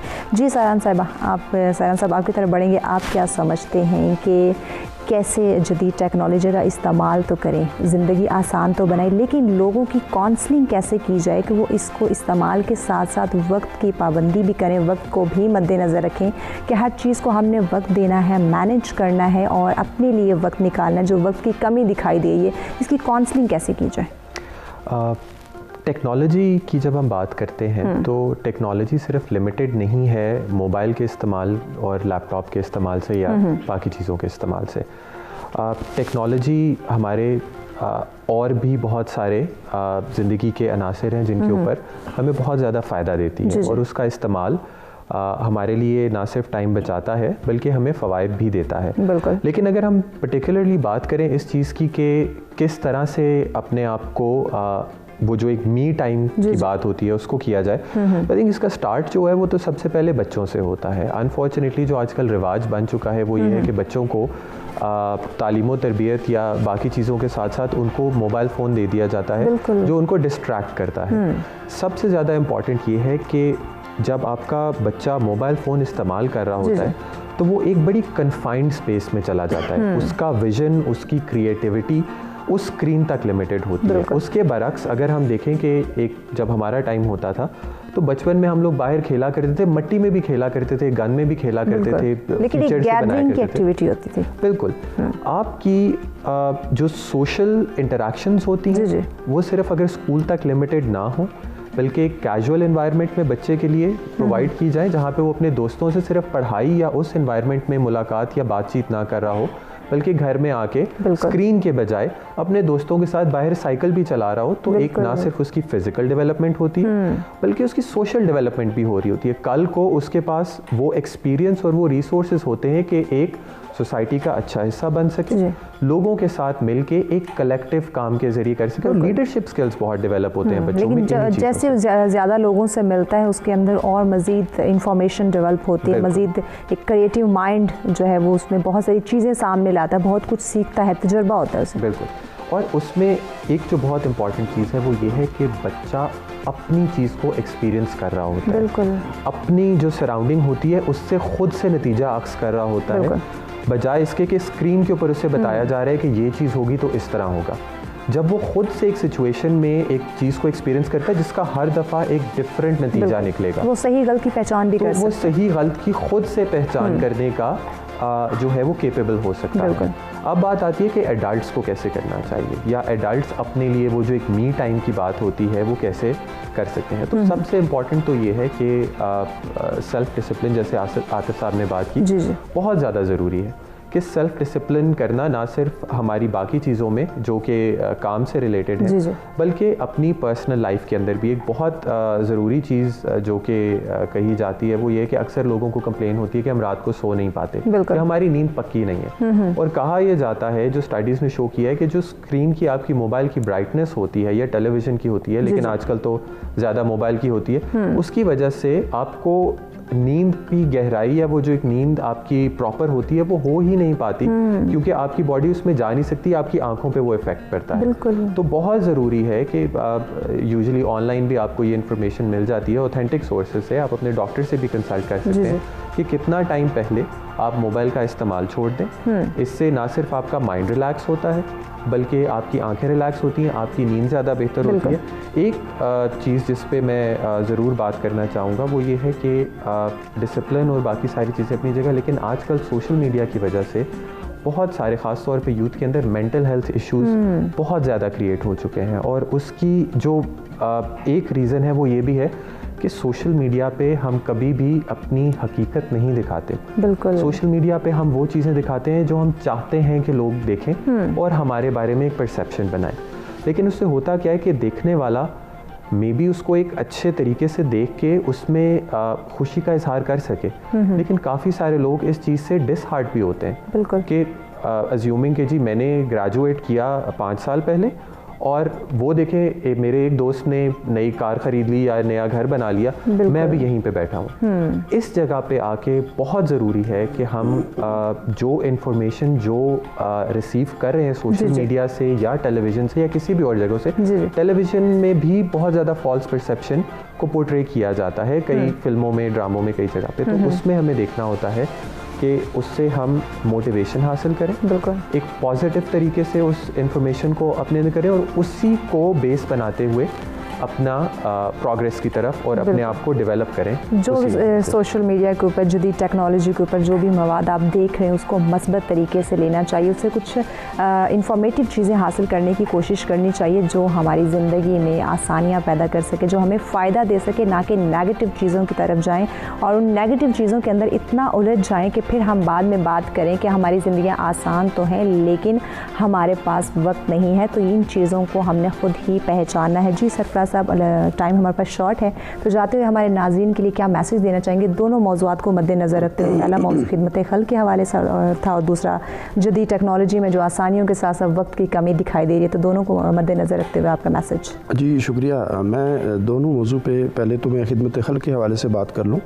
वो ये है कि हम आज ही इसका तहिया करने, हर शख्स जो हमारे सामीन हैं, जो नाज़रीन हैं और हम सब, मैं ख़ुद से, कि हमने एक नेक काम करना शुरू कर देना है, हर वो काम करना शुरू कर देना है जिससे हमारे साथ वाले नेबर को या हमारे जानने वालों को फ़ायदा हो। तो उसमें ज़रूरी नहीं है कि हम उसके लिए कोई बड़ी एफर्ट करें, कोई भी एक स्टेप उठाना शुरू कर लें, कोई एक छोटा सा काम छोटा सा भी decide एक कर काम का हम स्टार्ट कर लें और इंशाल्लाह तबारक ताला के कल वो हमारे लिए एक बहुत, यानी आप मिसाल ले लें, किसी भी शख्स की भी मिसाल लेंगे जिनकी हम ईदी साहब की मिसाल देते हैं, किसी की भी देते हैं, तो उनका आगाज़ जो है बहुत ज़ीरो से है। बिल्कुल। दूसरी बात जो है कि टेक्नोलॉजी के हवाले से अगर बात करेंगे तो मैं टेक्नोलॉजी के हवाले से ये अर्ज़ करूँगा कि हमने अपनी टाइम मैनेजमेंट करनी होगी, हमने टाइम फ्रेम वर्क बनाना होगा कि कौन सा काम पहले करना है, कौन सा बाद में करना है और कितना वक्त देना है। और अपने बच्चों को खुसूसी तौर पे इस वक्त इस बात की ज़रूरत है कि उनको किस एज में जाके मोबाइल, लैपटॉप्स और चीज़ें दी जाएँ और किस एज में जाके उनको वहाँ तक जो है उसको मैसर की जाए कि ये ना हो कि वो वक्त से पहले ही उसकी नेगेटिव चीज़ों को देखना शुरू कर लें और उसकी ज़िंदगी के असरात पे जो बहुत बड़ी जिम्मेदारी के बच्चों को वो गाइड तो करें, वो गलत असरात पड़े और कल वो बेरा रवि का शिकार। जी बहुत शुक्रिया। जी आतिफ साहब, आप क्या मैसेज देंगे दोनों मौज़ूआत को मद्देनज़र खिदमत खल्क़ पे तो यही है कि आपको अगर मेंटल पीस चाहिए, अंदर सुकून चाहिए, तो वो बांटें। और जैसे चौधरी साहब ने कहा कि एक काम से आप आगाज़ कर लें, बिल्कुल, तो वही आपके लिए डेली एक काम आपके लिए आसानी का बायस बन जाता है। अच्छा, आसानी देने में ये भी होता है कई दफ़ा कि आप अगर कुछ नहीं कर रहे ना, तब भी आप किसी के लिए आसानी का बायस बन सकते हैं। फॉर एग्ज़ाम्पल कि आपने अगर ऊंची आवाज़ में गाने लगाए हैं तो आहिस्ता करना भी आपके दूसरों के लिए आसानी है। बिल्कुल। जो चीज़ आपको लगता है कि डिस्ट्रैक्ट कर रही है किसी को या पे तकलीफ़ पहुंचा रही है, बेशक उसमें आपके लिए प्लेयर है, मगर आप उससे बच जाएं, बिल्कुल, तो इससे एक चेन स्टार्ट हो जाएगी। टेक्नोलॉजी के हिसाब से जब हम बात कर रहे थे तो ये अवेयरनेस हर एक को जनरेट करनी, इसके फ़ायदे हैं और इससे किसी को इनकार नहीं है। बिल्कुल, आप कोशिश करें कि इसको इफ़ेक्टिवली इस्तेमाल करें। इफ़ेक्टिव यूज़ के अंदर ये है कि जिस मकसद के लिए ये इवॉल्व हो रहा है उस मकसद के लिए ही इसको इस्तेमाल किया जाए। बिल्कुल, मकसद के लिए इस्तेमाल करना चाहिए। जी बहुत जैसे शुक्रिया। आपने कहा था कि परसेप्शन रॉन्ग जनरेट होते हैं सोशल मीडिया पे, तो हर चीज़ को सच मत समझें। जैसे आप हैं, दूसरे एंड पर बैठा हुआ शख्स भी वैसे ही है। बिल्कुल, तो ज़रूरी नहीं है कि आपको भी पता होगा कि आपने कितना कुछ ऐसा रखा हुआ है जो कि प्रोफाइलिंग है, तो वहाँ पर भी ऐसा होगा। तो अपने मेंटल हेल्थ को सेक्रीफाइस ना करें, वो बहुत ज़रूरी है आगे ज़िंदगी के लिए। जी बिल्कुल, बहुत ज़रूरी है कि हम अपनी हिफाजत करें, अपनी केयर करें। जी आप क्या लास्ट मैसेज देना चाहेंगे हमारे नाज़रीन को? लोगों को इनकरेज करें, ठीक है, और लोगों के अंदर पॉजिटिविटी क्रिएट करें। आजकल कोविड की वजह से बहुत ज़्यादा लोग बहुत परेशानी का शिकार हैं। यही मेरे ख्याल से खिदमत खल्क़ भी है और यही टेक्नोलॉजी का सही इस्तेमाल भी है। अगर आप सोशल मीडिया पे हैं, इनकरेज करें, लोगों को पॉजिटिविटी दें, ताकि जो कोई किसी परेशानी में शायद आपके दो अल्फाज की वजह से उसके लिए ज़हनी आसानी पैदा हो जाए, मे बी सुकून का बायस। बहुत शुक्रिया जी आप तीनों मेहमानों का, आपने वक्त दिया और यकीनन नाज़रीन आपने आज की गुफ्तगू मुलाहिज़ा फरमाई होगी। कोशिश करें कि अपने साथ साथ दूसरों के लिए भी आसानी की वजह बने, दूसरों के लिए भी आसानियाँ पैदा करें, क्योंकि जब आप खुशियाँ बांटते हैं तो खुशियाँ बांटने से बढ़ती हैं, कम नहीं होती। तो दूसरों के साथ साथ आपकी ज़िंदगी भी खुशहाल होना शुरू हो जाती है। इसलिए कोशिश करें कि आसानी की तरफ जाएँ और सबके लिए मुस्कुराहट की वजह बने। अपनी दुआओं में याद रखिएगा। अभी प्रोग्राम का वक्त ख़त्म हुआ जाता है। अपनी मेज़बान महविश चौधरी को दीजिए इजाज़त। अल्लाह ने के बाद।